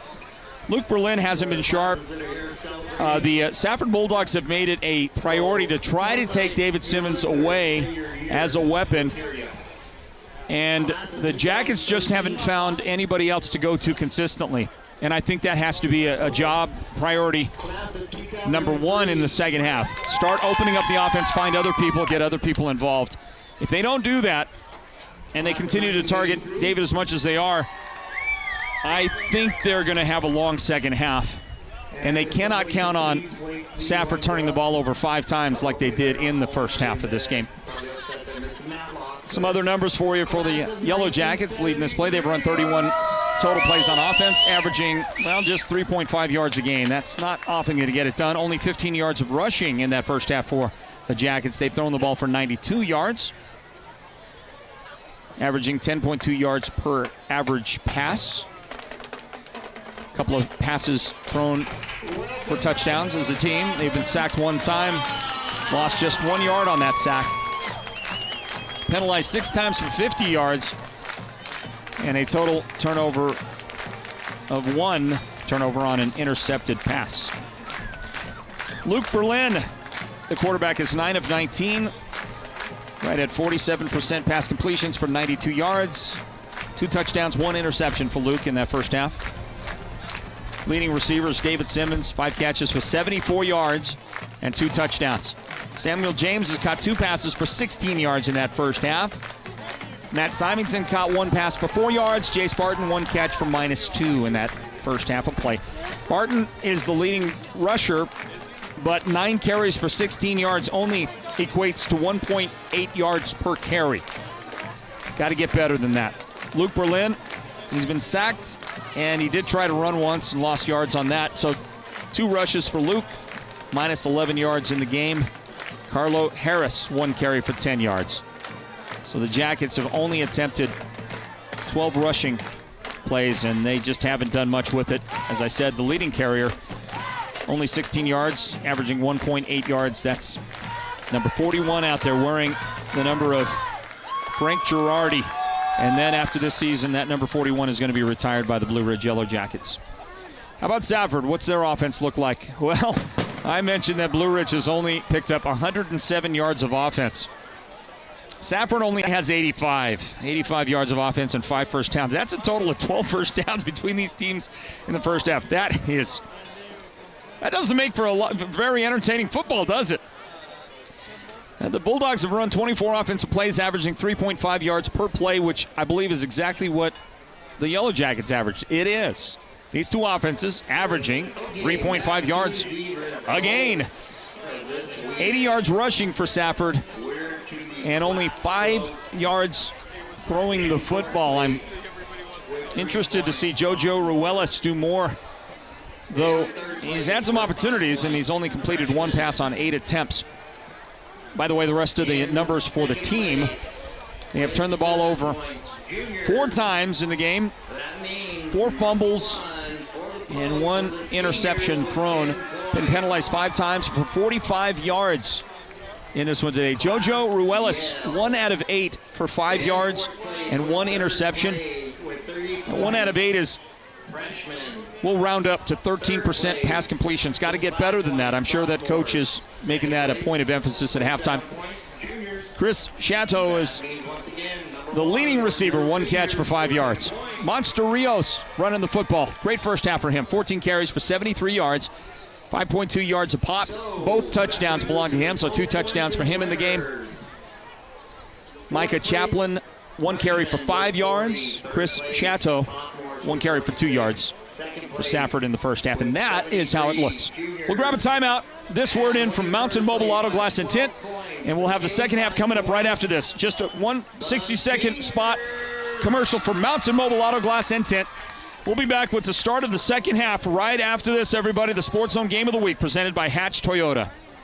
Win 2 premium tickets to see the king of entertainment, Mr. Garth Brooks, up close and personal at Caesars Palace in Las Vegas. An $8,000 value. Thank you, White Mountains, for all your votes. Naming Mountain Mobile Auto Glass and Tint the best auto glass company in the White Mountains. And right now, when you choose us for your insured windshield replacement, you get to pick from 2 delicious steak dinners at Cattleman Steakhouse and 2 movie tickets, or full-service car washes at the KK Express Wash, or a $100 gift certificate for window tint. And right now, your name goes in the hat to be drawn for 2 premium tickets to see Garth Brooks live at Caesars Palace in Las Vegas, including a room at Caesars Palace and spending money. Call Mountain Mobile Auto Glass and Tint today. 536-597. Mountain Mobile Auto Glass Cashback. Hey everybody, we're back in for the start of the second half. The Sports Zone Game of the Week presented by Hatch Toyota. A line drive kick, bounces around. Simmons picks it up at the 20-yard line and goes up the middle. And then he is gang tackled out across the 35-yard line to about the 37, which, you know, outside of a turnover or a takeaway, that's as good a field position as the Yellow Jackets have gotten, I believe, in this game.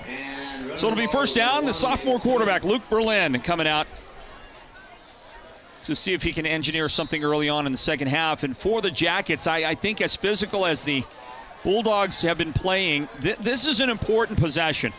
Get out of the locker room, long break at halftime for a homecoming game, and see what they can do to set a tone early on, leading by 1. 14-13, ball on the ground, and the tone has been set on a turnover. On the exchange from quarterback to running back Jace Barton, there was a bad exchange. Might have been off Jace's hip. It hits the ground. Yeah, Jace was looking up, and it didn't go right into, or was that, maybe it was Carlo Harris, actually, not Jace. And on that exchange, the ball comes out, the fumble, and Safford gets a golden opportunity for their first lead of the game. 9 seconds into the second half, the Yellow Jackets turn it over, second turnover of the game for Blue Ridge, and it's first down for JoJo Ruelas and the offense for Safford at the Yellow Jacket 35-yard line. Welcome back in, everybody, to the Sports Zone Game of the Week presented by Hatch Toyota. Ruelas, who was 1 for 8 in the first half, decides to run it. And with a stiff arm on Noah Chi, gets a little... There's a little sign for you right there, as emotional as Ruelas got at the end of the play. Noah Chi is a cool customer, and he made sure he went out of bounds. Ruelas tried to give a little bit of a shiver to Noah Chi, and Noah keeps his cool on that. The ball, a 6-yard gain on the play. Second down and 4, ball at the 29-yard line of Blue Ridge. Monster Rios had 72 yards rushing in the first half. Pair of touchdowns. Been tough to bring down, and he gains a couple on that play. So second down and 4 turns into third down and 2 now.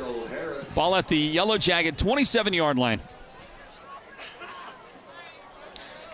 The sophomore Carlo Harris on the tackle for the Yellow Jackets.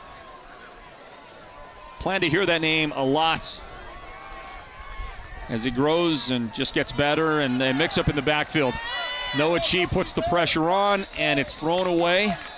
That'll be an incomplete pass on the throwaway, but listen, it didn't get to the line of scrimmage. That ball never got to the line of scrimmage. My understanding is you get outside the box, you can throw it away, but you got to reach the line of scrimmage, and they're going to wave the flag off because the umpire said the ball did get there, but it didn't. It was caught by one of the players short of the line of scrimmage. The officials talked it over because I do think you've got to get the ball past the line of scrimmage to throw it away. And a break for Safford if that's indeed the case. Maybe I'm incorrect on that. I'm looking at your comments on YouTube, so maybe if you know something I don't know, you can help correct me on that. Here is a good job with penetration. Ball comes out. Hunter Krause is indicating that the Yellow Jackets have the ball. Do they? Do they? They do. That is indicated by the linesman that it was a fumble and a recovery by Blue Ridge. Can't really see it right there. If we could slow it down, maybe we can tell. Look at it again. Really great look by our guys, but so much traffic, hard to see and hard to tell. But Hunter Krause says that thing was out and our ball, and the officials agree, and that's turnover number 6. Okay, turnover on downs, short of the line to gain. All right, that's what it was. I'm looking for the ball to come out. I didn't see it come out. Okay, so the turnover on downs. Ball is caught on this pass attempt. David Simmons between 2 defenders. He draws a crowd. He's a very popular guy to defenses. And David is able to pick up 8 yards on the pass play from Luke Berlin. Luke with a nice pass. He fired it in. Great shot. And Simmons hanging on in there. Sure hands. 8-yard gain. Second down and 1 coming up. Well, it's a 9-yard gain. The down marker was marked off. It was off by a yard. Sideline warning issued to the Yellow Jackets. Hey, let's pull that look out a little bit, guys. At camera 1, we're getting in too tight. Yeah, there you go, right there. We should not be any more tight than that last bit right there. Second down and 1. Slot left formation. They're going to throw that direction. And Luke Berlin, oh, great route by David Simmons. He ran the defender off deep and broke it short for the first down. You're not going to really see it here. It is terrific, and that's a 14-yard gain by David Simmons. The defense respecting him deep. They had a safety rolled over the top, and he was able to get the corner to bite deep. broke it off. Beautiful pass by Berlin, by the way. Give him tons of credit. He threw a great ball to Simmons for the 14-yard gain and first down at the 49-yard line. Berlin rolls out, steps up, and he's going to run into a defender and go down for a quarterback sack. And just a good job defensively. Brandon Aguilar is the guy. Is that Aguilar or was that Gary Smith? Pardon me, maybe it was Smith, 64 with the jersey number. Yep, there's Gary. Got to get some better protection on your quarterback. 5-yard loss on the sack. Second down and 15 now. And we'll see if that deep out run by Simmons a moment ago is enough to get the cornerback to be a little more honest the next time they choose to go that direction. This will be a give on that second down play. Jace Barton carrying the football, and Jace has a gain of 2 yards on the play. Third down and 13. That's not going to help Jace's average a whole lot. 10 carries for 18 yards is still 1.8 yards a gain. The ground game for the Yellow Jackets hasn't been there. It was there last week in the second half against Morenci. It's missing in action today. Third down play. Berlin rolling out to his left, looking for Simmons. And Simmons again with the catch, and the toes inbounds. Just tough to cover out there on that side. 12-yard gain. It's short of the first down, but it'll bring up a short situation for the Jackets here. He was able to get the toes in, a good route. Tried to run the sticks route, but came up a little bit short. The stick's not on that side of the field, so it can be tough to see where you got to go. And another nice delivery by Luke Berlin, but it is 4th down and 2. 4th and 2, the Jackets 4-down territory here now, working at Safford 42-yard line. And they're going to come with the running package. Hand it off to the tailback, Carlo Harris. And Carlo is stopped short. The linesman on the near side stopped him. Said he stopped way short, maybe gained a yard, needed 2. Look at it again. This look here is not going to tell you a whole lot.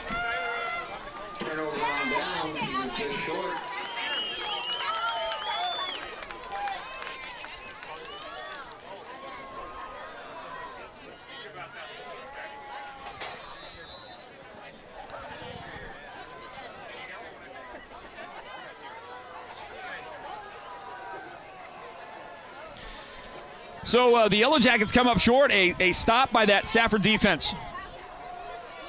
Stopped on downs, and Safford takes over at their own 42-yard line. We stay at 14-13.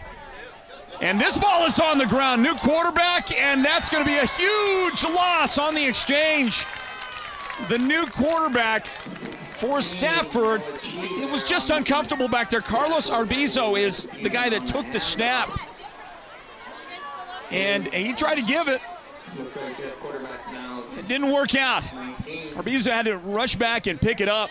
And a 10-yard loss on the play. Second down and 20. Ball goes all the way back to the 32-yard line now for Safford. So we'll see if the Yellow Jacket defense can take advantage.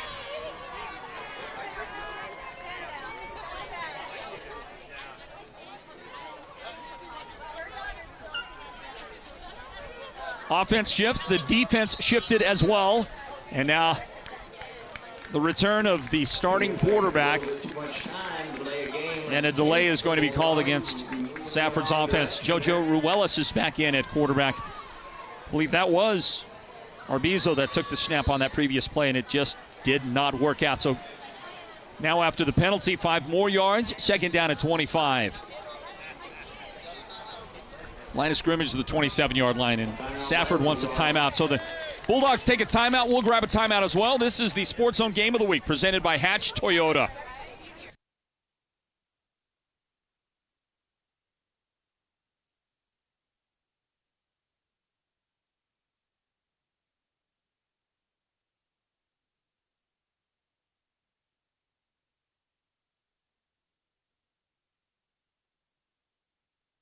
Hatch Toyota Pre-Owned Center. We've got a massive selection waiting for you to explore. Hundreds of vehicles in stock today from all the major manufacturers, including Toyota, Ford, Chevy, Dodge, Nissan, and many more. At Hatch Toyota, we believe it's all about matching your lifestyle and budget to a vehicle you'll be proud to be seen driving. And guess what? We're making it easier than ever to buy with our incredible prices. Cars starting at just $8,995, SUVs starting at $10,995, and trucks starting at just $12,995. Nobody sells a better used car than Hatch Toyota in the Northern Arizona Auto Mall.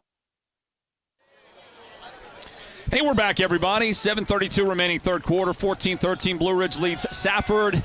And the Bulldogs want to try to run their quarterback around the near side of the field. And the Yellow Jackets are going to get there with a swarming gang tackle. And a 2-yard gain is all Safford can manage. It'll be third and very long. Third and about 23 coming up after everybody on the left side of the defense was able to get a piece of Ruelas, the quarterback. Interesting decision to try to run essentially your quarterback sweep and not set to throw, although Ruelas has certainly struggled throwing the football today. He hasn't had the best day. 1 of 9 for 5 yards so far. So third down, and we'll call it actually 22. Third and 22 to go. Here comes the blitz from the front side of the quarterback, and wrapped up. The throw behind the receiver, incomplete. And the Bulldogs are starting to unravel a little bit out there emotionally with each other. Receiver getting upset at quarterback.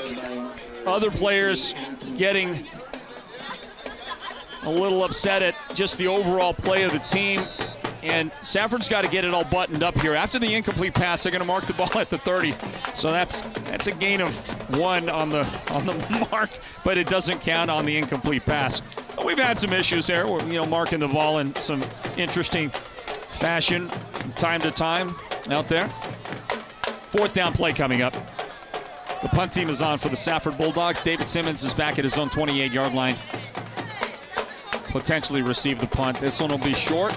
It'll get a bounce. Bounces high in the air, and Simmons backs off it, and it will be down at the 30-yard line by the Bulldogs. 6:29 remaining in this one, remaining in the third quarter, everybody. A lot of football left to be played. Let's see if Luke Berlin and the Yellow Jacket offense have something in them here as they take the ball over after a great job that was aided in a big way, that last Safford possession aided by that bad exchange. They brought in a different quarterback in. At least I believe it was a different quarterback. I don't think it was Ruelas at the moment that was trying to take that direct snap. They lost 10 yards on that play, and that set the tone for the entire possession. Safford could do nothing else with it. They never tried to run the ball with Monster Rios on that possession. And they end up punting the ball. Set up the screen, and Berlin's pass to Jay Spartan is incomplete. In the middle. A lot of pressure coming up the middle on Berlin. So incomplete, stop the clock. 6:26 remaining, third period, and second down and 10. Now the Jackets throwing 30-yard line in this. Berlin, 12 of 23 for 127 yards, 2 touchdowns, 1 interception so far in the game. After completing the last handful of passes, he is now above 50% pass completions for the game. And he'll take the snap, give it up the middle.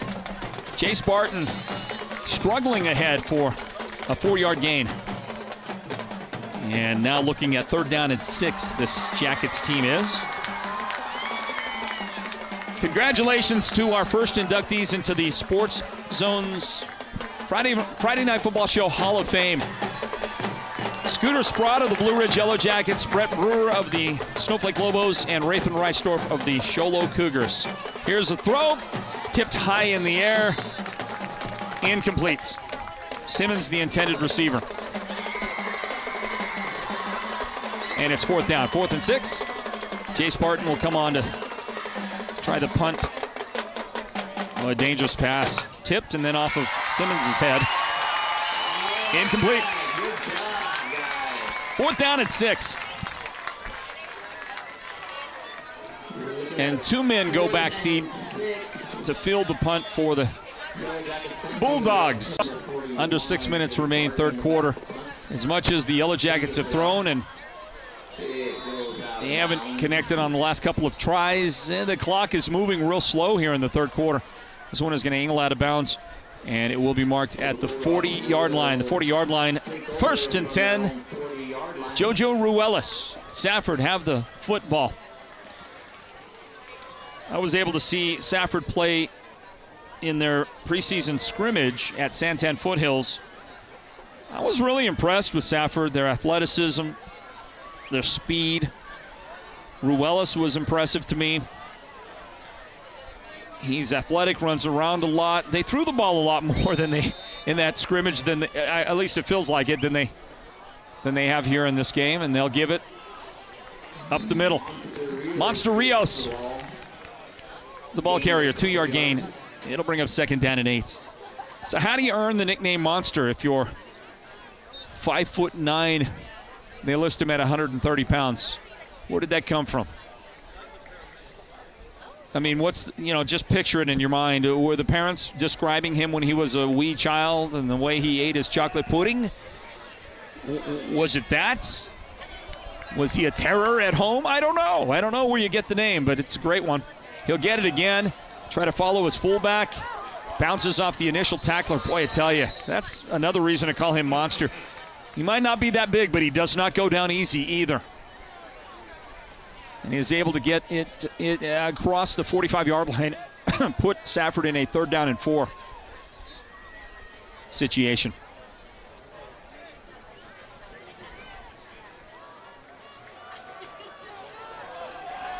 So after a 4-yard pickup on 2nd down, it's 3rd down and 4. Will Safford stay on the ground? They're going to.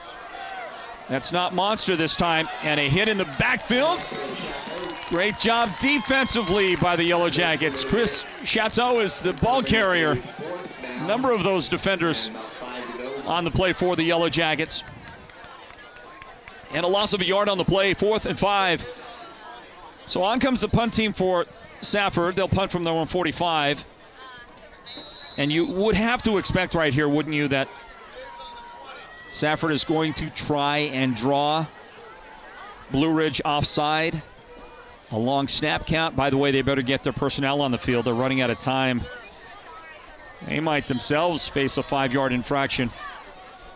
They don't get there in a hurry. David Simmons back at his own 20. I think he's too deep. I haven't seen it. Oh, this snap is going to go by the punter. And this one is going to get Safford in trouble. Tackle? No! Broken tackles. Finally, the stop is made at the 35-yard line by Blue Ridge, well short of the line of scrimmage. So the loss is 10 yards on the play. 10 yards back to the 35, and on 4th down, that's a turnover on downs after the bad snap. It got ugly in a hurry, and then a couple of broken tackles, and it looked like Safford might do something big. But among the guys getting there to make the stop was Hunter Kraus, and the Yellow Jackets had great field position at Safford's 35. It's been a pretty awkward, bumpy, rough and bumpy third quarter so far for both offenses, who did not have a lot of offensive yardage in the first half. 14-13 right now for the Yellow Jackets. Handoff up the middle. And Jace Barton has a nice little run. Gain of 7 on the play for Jace. It'll bring up 2nd down and 3 for the Jacket offense. They go to the line quickly. I want to remind you at halftime, I think the score was 28-3. Round Valley leading Sholo at the time. At halftime. That Sholo team without Nash Brewer has their identity is completely unknown at this point, even to themselves. They're trying to figure out who they are, what they're going to become. I think they get better as they figure out how to play football without Nash. Screen pass to David Simmons in the middle, and Simmons is able to get the first down. Gain of 4 yards on the play to David, and with 3:02 on the clock in the third quarter, Jackets move the chains of the first down. Well, that play right there worked incredibly well for about 3 weeks this season for the Jackets. Produced big gains for Simmons, but teams have seen it on film a lot, and they're doing a pretty good job at starting to shut that thing down. He'll line up in the slot on the right side. Symington is in that slot. Caleb Mink is the wide receiver out there, and the running back is Jace Barton, but they're throwing to Simmons, who has to turn around makes the catch, dives in, and I think he's got the first down. Gain of 10 on the play. And the Jackets should anyway, move the chains again on that 10-yard pass play to David Simmons, who did a good job adjusting and then avoided taking that hit. Wow, look at that. Extra action on the face mask after the play. Well, they're only going to give him 9 yards, by the way, so scratch that. No first down, 9-yard gain. I think you'll see Jace Barton up the middle, won't you? Here's Jace slashing through. He's got the first down. So Jace moves the chains for the Jackets offense on a gain of 3 yards. 3 yards of the pickup for Jace.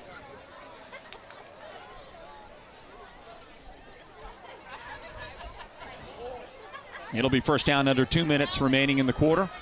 Simmons split to the left. Caleb Mink out to the right. Luke Berlin gives instructions to the offensive line.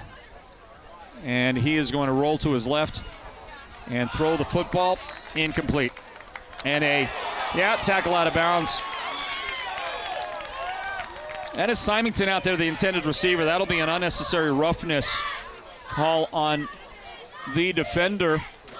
That is Isaiah Alvarado. And you'll see it right here. So that's out of bounds, and he does throw him. It wasn't that physical a throw, but he was 2 steps out of bounds, and you just simply aren't allowed to do that.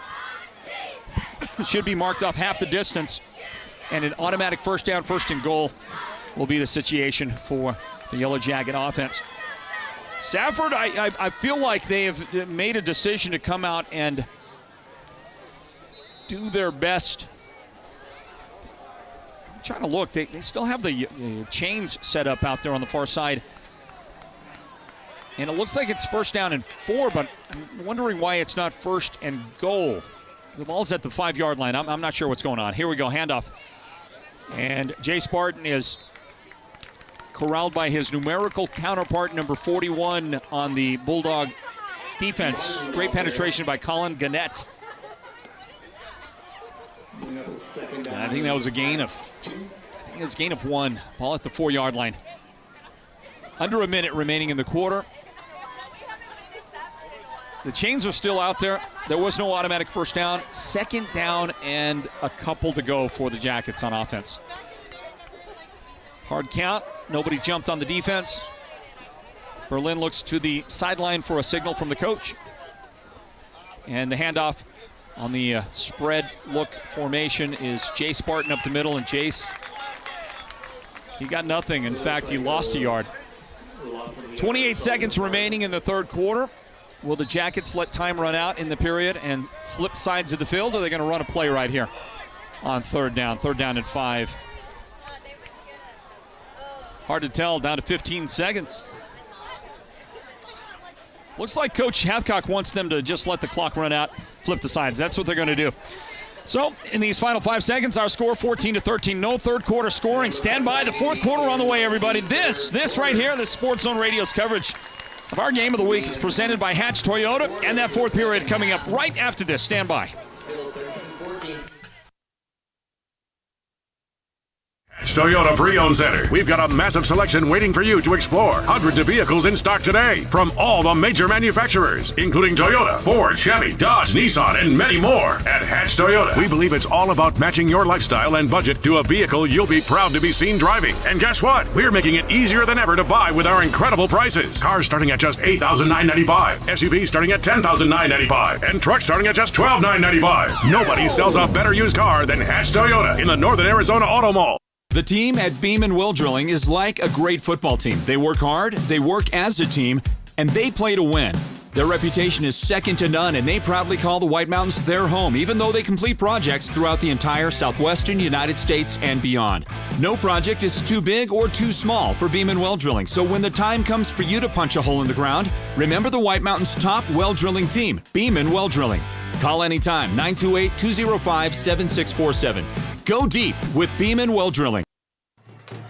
Hey everybody, welcome back into our broadcast coverage of the Sports Zone Game of the Week. It's presented by Hatch Toyota. Floyd Simmons here on the play-by-play call. And the fourth quarter getting underway. The Jackets will bring out the offense. And they'll run a solo receiver wide out on the right side. That is Caleb Mink. Boy, I tell you, if I'm the Jackets, I'm throwing Caleb on a quick slant. He is spread way out there. He's got a single defender on him. There's no safety help anywhere. And instead they run up the middle for really no gain on that last play. Jay Spartan couldn't get anything. Safford has really shut down the interior running game. The Jackets have only been able to do a couple of things. A couple of times they've been able to get something running the ball. Those haven't been long gains. In fact, let's check the rushing numbers for Jay Spartan to give you the longest run from scrimmage today. It's 12 yards. He has another gain of 7, and a lot of gains that look like 4, 3, 2, 1, minus a couple. Jackets have not been able to spring him at all in the game. Safford's interior defense has been terrific, and on 4th down and 3, ball at the 5, the Jackets line up potentially to maybe kick a field goal. They're going to call timeout.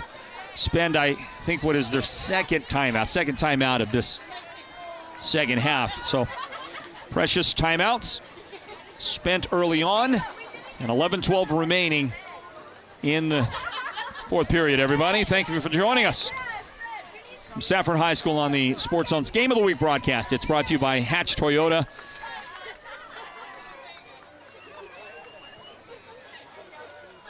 Want to thank terrific partners out there like Ace Hardware of the White Mountains, Mountain Mobile Auto Glass and Tint, the Furniture Gallery, and Snowflake for their great partnership on the Friday Night Football Show. Thank you goes out to Beeman Well Drilling as well, and the partnership they provide us. Thank you, folks. Thank you, football fans, the best fans out there. Thank you for your patience with us on our video broadcast. I'll just tell you, got a couple of rookies on the job today, and we're getting you the broadcast. Let me put it that way, guys. Keep it up, okay? Keep working hard over there. And I'll tell you, hopefully you gain an appreciation once in a while for how tough a job like this can be. Fake it, throw toward the end zone, back of the end zone, and that's great defense.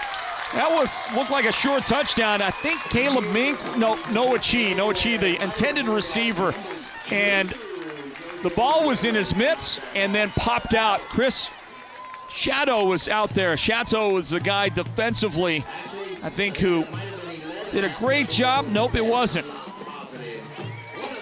It was the quarterback who plays defense, wasn't it? Was that Jojo Ruelas with a defensive play? One way or the other, Safford did a good job to force it out, and on downs they'll get the ball back at their own 5-yard line. Long field in front of Safford. They ran the ball well in the first half. Can they go on a long, time-consuming drive here to start the second half? They'll pitch it outside. Rios is hammered as he spun right into Carlo Harris. That was the wrong place to spin. 3-yard gain on the play. You'll watch the finish right here. Harris from his inside linebacker position was right there on the prowl. And the spin and the form tackle by Carlo. 3 yards the gain on that play. And 3 yards will indeed get it done for you, okay? If you do that every time and you do 3 yards down the field, you can use all the time that's left in the game and get to pay dirt. Throwing, though, Ruelas looking, dumping, pass caught. Tackle made out across the 20-yard line. Nice little pitch and catch. 14, make it 15. 15 yards the gain on the play. That's the longest pass play from scrimmage today for Safford. Bernardo Carrillo on the receiving end. Bernardo Carrillo, senior running back, came out of that backfield to make the catch and move the chains out to the 22-yard line. Stayed in bounds, so the clock runs now under 10 minutes. Handoff, right side, Rios. Rios breaking tackles. He was slowed down by Harris. Tackle made by Byers. But another first down. They'll put the ball down after a 14-yard gain at the 36-yard line. And Rios, he's your guy. Somebody's coming off the field. Might have got hit on that shoulder, on his right shoulder. Coming off the field right now is Isaiah Alvarado. We hope that he is okay. Looks fine, but he was kind of holding that arm in a funny way coming off. I think everything's okay. First down play. Safford wants to throw. Ruelas, he's got time, directs traffic, throws deep downfield, and David Simmons there to break it up. Incomplete. Had a couple of defenders back there. I want to thank our good friend Kendall Bryant of the Snowflake Smokehouse for giving us an update. Snowflake at Gilbert. The last scoring update we have for you on that one. You see the incomplete pass. The last score was in the second half, 29-7. Snowflake in front of Gilbert, 29-7. Big lead for Sholo at the end of the third, for Round Valley over Sholo at the end of the third quarter, 40-3. 40-3, Round Valley. Big over Sholo. Second down and 10. From the 36-yard line, flip it out right side. Rios trying to find a block, battling through one tackle at the line of scrimmage. And he just doesn't go down easy, does he? Gain of 5 yards on the play for Rios over the right side. Take a look again on the replay. Good job by Noah Chi. And then Trenton Tricky took a world-class stiff arm from Rios. And there was Byers, finally Trevor Byers to make the tackle. 3rd and 5. Safford taking a lot of time. They've used almost 3 minutes already on this drive. Rios battling and upended early on that attempt. 2 yards the gain. It's 4th down and 3. Big play here now. Safford's got a lot of time. They could punt, get a stop, and do something with it, but looks for now like they're going to keep the offense on the field inside their own territory, just past their 43-yard line. Now here comes the entire offensive unit toward the sideline, and a timeout is taken by Safford. This is a big moment. They're going to talk it over, see what they can do. Let's grab a 30-second timeout, here. Don't go anywhere. 8:01 remaining in the fourth quarter. No scoring in the second half. It remains 14-13 Blue Ridge in front. The Sports Zone Game of the Week presented by Hatch Toyota. Hatch Toyota Pre-Owned Center. We've got a massive selection waiting for you to explore. Hundreds of vehicles in stock today from all the major manufacturers, including Toyota, Ford, Chevy, Dodge, Nissan, and many more. At Hatch Toyota, we believe it's all about matching your lifestyle and budget to a vehicle you'll be proud to be seen driving. And guess what? We're making it easier than ever to buy with our incredible prices. Cars starting at just $8,995, SUVs starting at $10,995, and trucks starting at just $12,995. Nobody sells a better used car than Hatch Toyota in the Northern Arizona Auto Mall.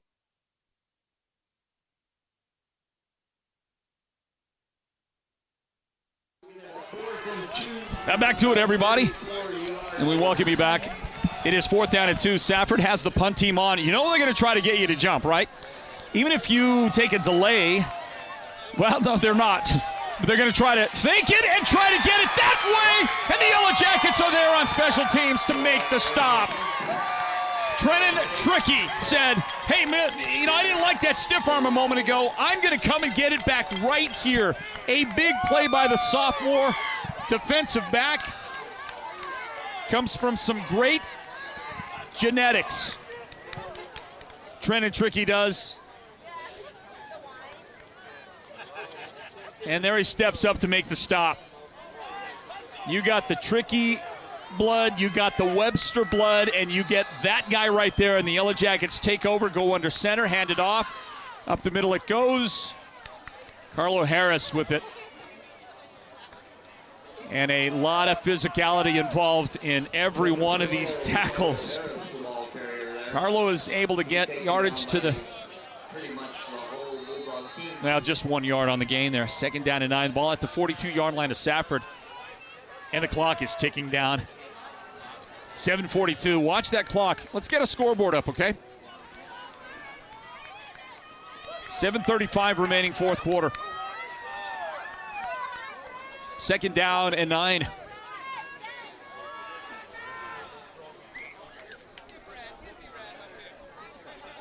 Hand it. Jay Spartan battling, fighting, taking some punishment. along the way and a 4-yard gain for Jace. 3rd down and 5. Spot this one now at the 38-yard line of Safford. That was a punishing finish by Safford's defense, but a great gain of 4 yards on the play. And we reach the 7-minute mark now here in the final stanza at Safford High School. Hey, there's a schedule change in the upcoming, I don't know what week it is, October, first week of October. Round Valley is coming to play at Safford. Normally a Friday night varsity scheduled game, but because of the officiating shortage, that game is going to be moved to the Thursday previous to that. And if possible, we're going to work out a broadcast here. Sports Zone to broadcast that one for you. And this throw, caught by Simmons at the 25, and he'll step out of bounds at that spot. For the Jackets, if it stands, it's a 13-yard gain. But a marker is down in the backfield, and Luke was trying to scramble for his life and stay alive, and along the way, one of those offensive linemen got a hold out of it. Hey, good improvisation out there by Simmons. Helping out, coming back, helped the quarterback out. He was running a kind of a sluggo route on that. I thought he was heading toward the end zone, and it looked to me like Berlin was trying to set up to throw deep, but he couldn't, right? So he had to step up and try to avoid pressure from the outside. He did climb that pocket nicely for a sophomore quarterback. That's not an easy task. Simmons came back to the play. They worked it out nicely, but unfortunately you run around like that, probably going to get a hold, and that's what happened. As that offensive line tried to protect their quarterback. Timeout taken by the Yellow Jackets. Maybe their final timeout on 3rd down and 15.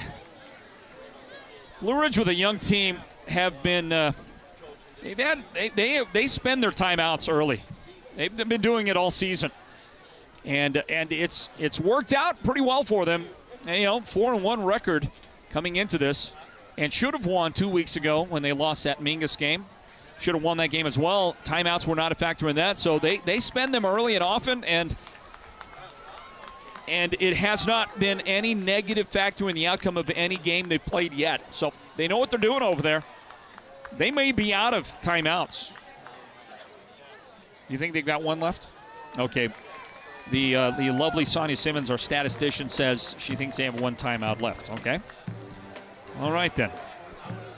Thank you for joining us. Thank you to White Mountain Regional Medical Center. They will bring you the Sports Zone's player of the game, the player of the game at the conclusion of this one. Who will it be? What hero will emerge in the final 6 minutes and 9 seconds of this one and claim victory for either the home team, the homecoming Safford Bulldogs, or the Blue Ridge Yellow Jackets? Can they get a second road win here in the Gila Valley area? Simmons lines up in the slot on the right. Berlin is the quarterback in the shotgun, and he wants to throw. Luke, and the ball is out. And the Yellow Jackets have to cover it up. Ball came out, pressure got to Berlin. And a big loss. This is going to go back to the 35-yard line. Loss of 13 on that play. So the timeout becomes, it ended up being ineffective because they just couldn't protect the quarterback. 4th and a very long way to go. Jay Spartan is out there to punt the ball away for the Yellow Jackets and give, with 5.5 minutes remaining, a golden opportunity for the Bulldogs. A line drive kick is going to bounce to about the 30-yard line, down right there by the Yellow Jackets. Matt Symington is the guy who downs it. It'll be first down right there. And can the Bulldogs resurrect the running game? Because this is right here, if I am Safford, this is the situation I want to be in. I want the ball with a 70-yard field in front of me with 5.5 minutes on the clock, and the Yellow Jackets down to no more than one timeout, knowing that my big guys up front have done a pretty good job today, though they haven't run the ball great in the second half. They did in the first. I've got Monster Rios to give the ball to. This is the situation I want if I'm Safford, because unless I break away on a long run, I'm going to use the majority of what's remaining on the clock to go on a 70-yard drive if I can do so. Rios, that's what I'm talking about right there. 11-yard gain by Monster Rios. He was one level away from breaking that one, perhaps to go to the house. Didn't get there, got to the front porch. And you see the stop there. Simmons had to come across and stop him with help from his teammates. And a first down at the 41-yard line now, under 5 minutes remaining. The Jackets have forced a number of turnovers in the game. Do they have another one in them? Because if Safford keeps doing that right there, they're going to be able to cover this field. Rios with a 6-yard gain on that play. He is out to the 47-yard line. This is where somebody in the interior of that Yellow Jacket defense is going to have to rise up. This is where the game is won or lost, right? You played 40-something minutes of football, and now it's whoever wins the battle in the trenches. Rios up the middle, and he's able to spring a little bit, and another first down. That was, whoa, that was scary. He almost went the distance, didn't he? 6-yard gain across midfield into Yellow Jacket territory. 4 minutes and 12 seconds remaining. Can the Jackets stiffen up right here on defense? I'm telling you, if I'm Safford, man, I like my spot. I like where I'm at. Because if they can take that clock down under a minute, under 30 seconds, drive the distance, score the points, they leave Blue Ridge with very little that they can do. Handoff this time. It's not Rios. It'll be his teammate near a first down. Big game. Chateau carrying the ball on that first down carry. Chris Chateau with a gain, short of a first down. Somebody out there slow and getting up. The Jackets say they've got the ball. I don't think the officials agree with them. The defense is staying on the field. Well, he came out of the pack with the football, for whatever that means. I didn't see the replay right here. I was looking down on the field just now. I don't know. Did the ball come out? 8 yards the game. How about that? One more time. Hit that shot. Let's see if we can. Now we're not going to see it. Okay, second down and a couple. Don't know if the ball came out or not. Jackets have been able to make it come out a lot. And that is going to be short of the first down. A yard maybe gained on this play. Trying to go the short way with it. Taking more time off the clock, by the way. This Safford Bulldogs team. There's the ball. No, it never came out before the runner was down that last play. Micah Chaplin is the guy that just gained a yard. To bring up third down and excuse me, third down and 1. Third down and less than a yard. 2:29 remaining in regulation. Safford moving the football. Inside the 40. Rios, ball comes out! Jackets are on it! Blue Ridge has the football!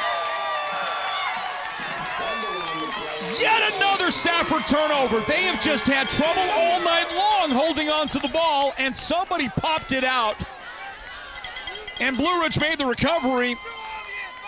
That could be the play of the game. Let's see if we can get in tight. See who forced the ball out. I believe it was Carlo. I think that was Harris who forced it out. Tricky on the recovery. And the Yellow Jackets have the ball. Can they take down the final 2:16 of the clock and not give the ball back to Safford?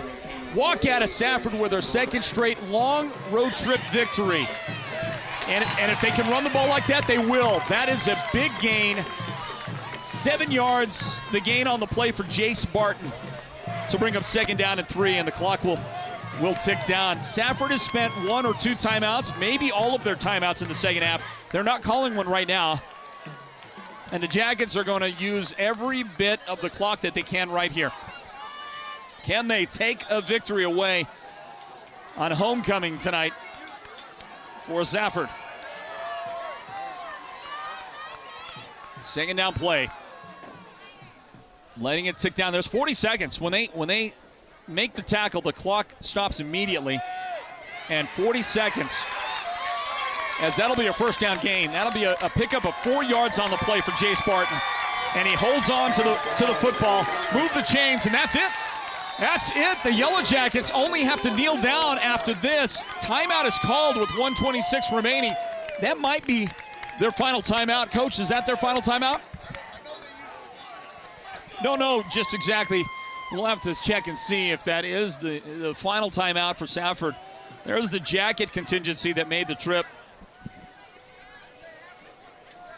Brandon Newcomb is one of the coaches for Blue Ridge after coming over to the Jackets from the Alta State Falcons. He's up here. He's the coach with the eyes in the sky. If Safford can stop the clock one more time, and that would be if they've got another timeout, their last remaining timeout. If they can stop the clock, it still doesn't matter because you've got a 40-second clock if you're the Yellow Jackets. From the time that the tackle is made, the play clock begins, it's 40 seconds, and the Jackets are going to go into victory formation with 1:26 remaining. All they have to do is kneel down one time here and then one more time, and Blue Ridge is going to escape here unless they fumble. With a 14-13 victory over Safford, 2 straight tough, close, hard-fought road victories for the Jackets, 2 in a row, and they'll move to 5-1 after this one. Blue Ridge is going to let the clock run down. You got to let it run down below 40. If they let it run down below 40 seconds, then they won't have to snap it anymore after this snap that is in front of them. So they got to let it tick down. Now 45 seconds. They snapped it. They left 41 seconds on the clock. Okay, the officials aren't going to make it. They don't care. The Yellow Jackets don't have to take another snap, and Blue Ridge has come into Safford, beaten them on their homecoming, and they move to 5-1. What a win tonight for Blue Ridge on the road. Jeremy Hathcock, the head coach, congratulating his guys, his team, and they're going to walk out of here with a huge victory. What a win. Round Valley set to beat Sholo tonight. Snowflake on the road. Looks like they're going to take down the Gilbert Tigers. It's a great night for teams in the White Mountains. Not everybody, but for most. Mogollon was at El Capitan. They haven't had any updates on the Mustangs on that long road trip to El Cap. But the 3-time defending 1A state champions have a strong feeling that they're going to take care of business for the Mustang faithful on that long road trip tonight. The fireworks going off here at Safford in spite of the loss, and what a win. 14-13 our final score, everybody. We're going to grab a timeout and get to our postgame wrap-up in a moment. Announce the Sports Zone's player of the game. That's brought to you by White Mountain Regional Medical Center. It's all on the way in just a moment. Don't go anywhere. The game of the week is presented by Hatch Toyota. We'll be back to Safford in just a moment. Hatch Toyota Pre-Owned Center. We've got a massive selection waiting for you to explore. Hundreds of vehicles in stock today from all the major manufacturers, including Toyota, Ford, Chevy, Dodge, Nissan, and many more. At Hatch Toyota, we believe it's all about matching your lifestyle and budget to a vehicle you'll be proud to be seen driving. And guess what? We're making it easier than ever to buy with our incredible prices. Cars starting at just $8,995, SUVs starting at $10,995, and trucks starting at just $12,995. Nobody sells a better used car than Hatch Toyota in the Northern Arizona Auto Mall.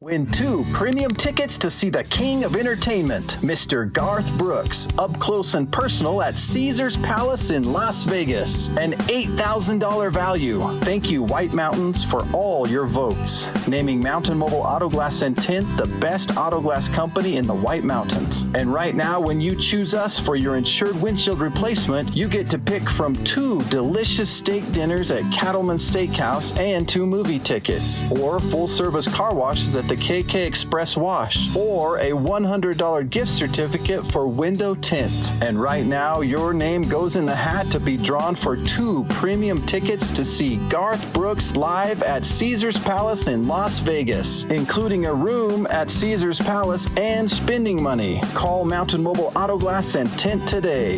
53659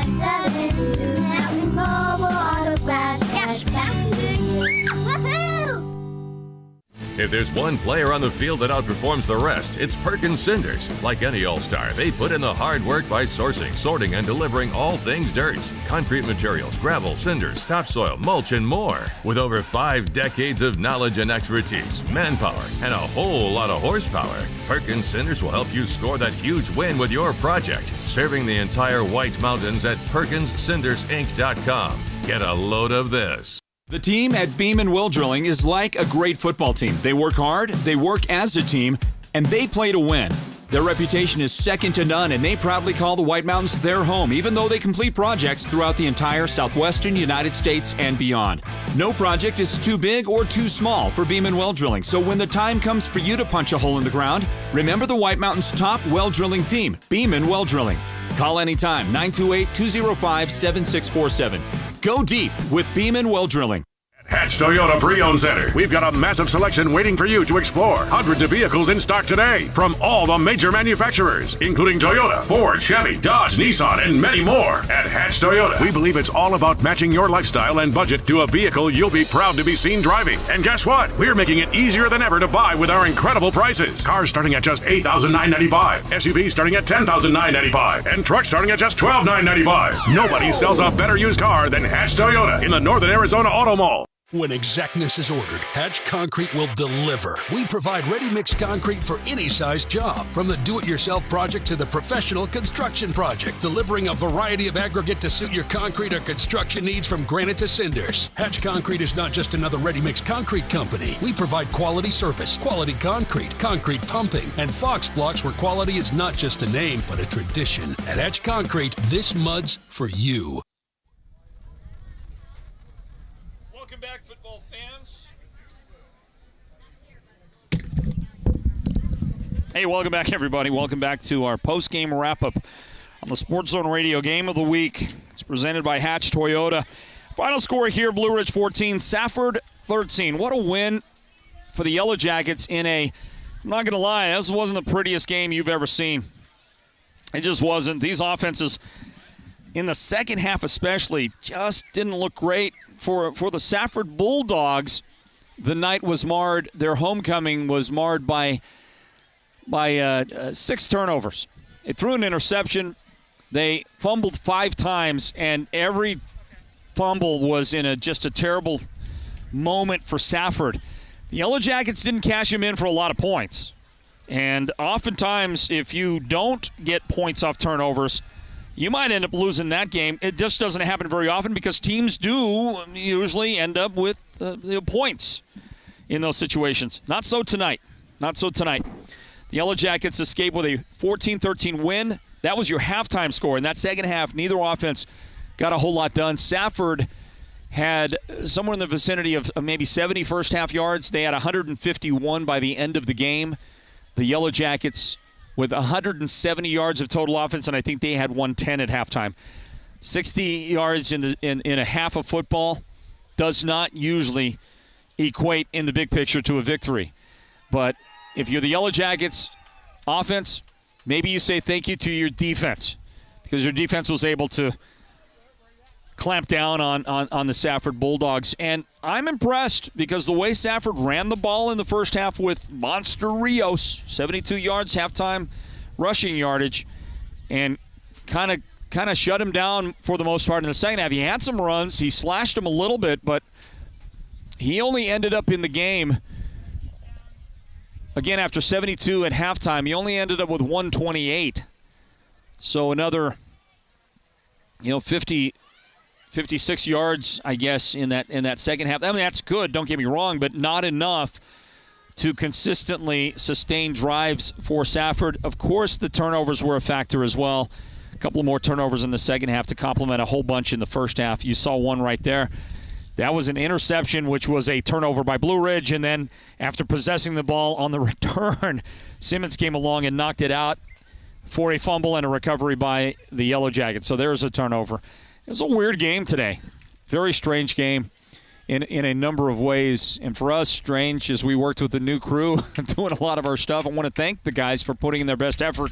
And you give them 2 or 3 runs at it, they'll be a lot better. But, we were like a team playing without their quarterback tonight. the Sholo Cougars know a little something about that. And sometimes you end up on the wrong score of a lopsided finish. And that kind of described moments of our broadcast tonight. But a big thank you to our guys for manning up in the effort. We're going to talk to our Sports Zone players of the game in this one tonight. We're going to go down there. Is that what we're going to do? Going to do it on the field? Okay, I guess that's what we'll do is talk to our players of the game. And the pair of guys we'll speak to in a moment showed up big. One on offense, one on defense. Let's look at some numbers real quick before we get to our talk with their players of the game. The Yellow Jackets had time of possession 26 minutes 28 seconds. So they held on to the ball longer. 12 first downs, not many in the second half. 170 yards of total offense is what they managed today in the game. Average gain at halftime was 3.5 on offense. It dropped to 3.1 by the end of the game. Running the ball, 30 yards of rushing and 140 yards passing is what the Yellow Jackets managed today. 7 penalties, 60 yards. Luke Berlin was 14 of 28 for 140. 2 touchdowns, 1 interception. Leading receiver was David Simmons, who had double coverage all night long on him. 10 catches for 112 yards, 2 touchdowns for Simmons. Hard-working, blue-collar kind of night, catching the ball out there. Longest pass reception, only 19 yards. That's what kind of night it was tonight. Samuel James caught 2 passes for 16 yards. Matt Symington, 1 catch for 4 yards. Jay Spartan, 1 catch, minus 2 yards in the game. And running the football, Jay Spartan, 18 carries for 47 yards. Wow, they did give it to him quite a bit, didn't they? But 2.6 yards a carry. Improved in the second half, that's for sure, and helped them to secure the win at the end of the game running the football. Carlo Harris, 3 carries for 12 yards. Carlo was huge on defense, and we're going to get a chance to talk to him here in just a moment. I want to give you just some general numbers for Safford. 10 first downs for the team. I meant to say 21 minutes and 32 seconds time of possession, 151 yards of offense. Neither team's offense really played all that well today. Give a lot of credit to their running back, Monster Rios. 25 carries, 128 yards, a little better than 5 yards a carry.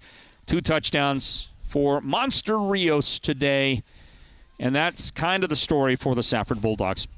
Well, our Sports Zone Radio players of the game, we've got a guy that shined well on both sides of the ball, but especially on offense with 112 hard-working receiving yards, and he scored both touchdowns for the Blue Ridge Yellow Jackets. And he is set to join us now from down on the field. Let's talk to the senior receiver, defensive back, and return man who had a great game. David Simmons is with us. And, David, congratulations on another great hard-fought road victory for you and the Yellow Jackets. Thank you, sir. I really appreciate it. David, what a tough game. I thought this. Look, you and I talked about film that the Yellow Jackets had been watching on Safford. And based on the film, it didn't look like Safford was going to be as physical as they ended up being tonight. I thought that was the most physical team that you've played so far this season. Do you agree? No, definitely. They were very physical coming right out of the gate, you know. They did ease up a little second half, you know. They got a little tired, but we kept pushing. But they were definitely a physical team.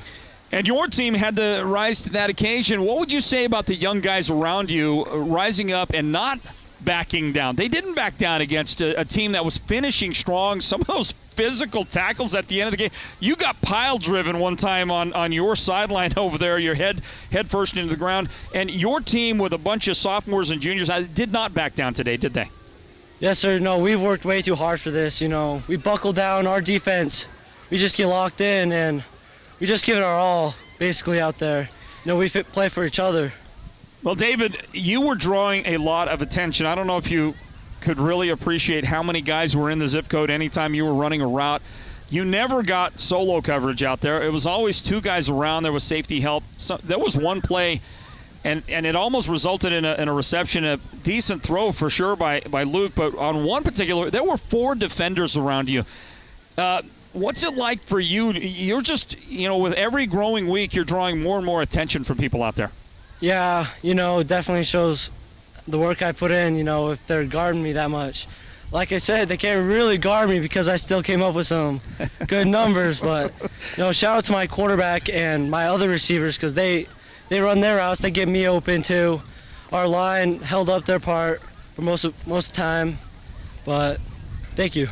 Hey, you know, Luke threw some good balls today, and he had an improved second half over the first. Let me ask you about 2 plays. The first touchdown that you caught, it was I think it was a route that you broke off, maybe a comeback or a 10-yard hitch. A 10-yard hitch. You caught the ball. Good move to get the defender to bite on the deep, and you caught the ball, and then a little spin to run up the field and score the touchdown. Tell me about that play for a quick second. Yeah, I drove his hips outside, lean stick, I come back, I thought I was about to get hit pretty hard, he'd been hitting me all night, and he missed, so I just got up and ran. And it was a great finish. Great job on that. There was a play later in the game as well. I wanted to ask you about a play in the second half. A penalty brought it back, but you ran. I thought you were going deep. I don't know if you remember this play. It was in the fourth quarter. Yes, sir. You were around the 40-yard line of Safford. You took off. You were going deep. It looked like Berlin was setting up to throw deep to you, but then the pressure got there. He had to climb the pocket, step up, and move forward. He ended up throwing it to you. You broke off, and you came back. Was that a design comeback to the sideline, or did you adjust mid-play on that? Giving away my playbook here. Okay. I guess you could say I adjusted to it. I knew the situation. I adjusted to it. All right. It seems to me like the communication is getting stronger as you guys go along and more, more comfort working together. Well, David, look, what a great game. What does it mean for you guys to come out here and for a second time in a row on a long road trip beat a quality opponent? What does it mean? Oh, it feels so nice. All the work paying off, We lost our homecoming, so we had to pay it back on their homecoming. And we knew coming into this game that they were a good team, solid team, and we just outwitted them, really. Well, David, great job tonight. Proud of you. Your dad loves you. And I know that your mom up here in the broadcast booth, she thinks you showed up big as well, so great job. Can't wait to see you in a little bit, okay? Thank you, sir. All right. David Simmons is one of our Sports Zone Radio players of the game, everybody. He caught the ball a lot today. In spite of a ton of attention he was drawing from that Safford defense, and that's just what people do. They're going to start to account for David more and more and more as they go along. 10 catches, 112 yards, and 2 touchdowns today. For Simmons, he had a number of tackles on defense as well. He forced at least one fumble. After an interception return, he forced the ball out and got the ball back for the Yellow Jackets, recovered a fumble as well. And David just keeps on going out there and getting it done. What a great job by David Simmons. He is our Sports Zone's player of the game, along with this guy, too. A sophomore joins him, co-players of the game. And what a defensive performance tonight by this guy right here. Carlo Harris joins us now. Carlo, congratulations on the team win tonight. Thank you, sir.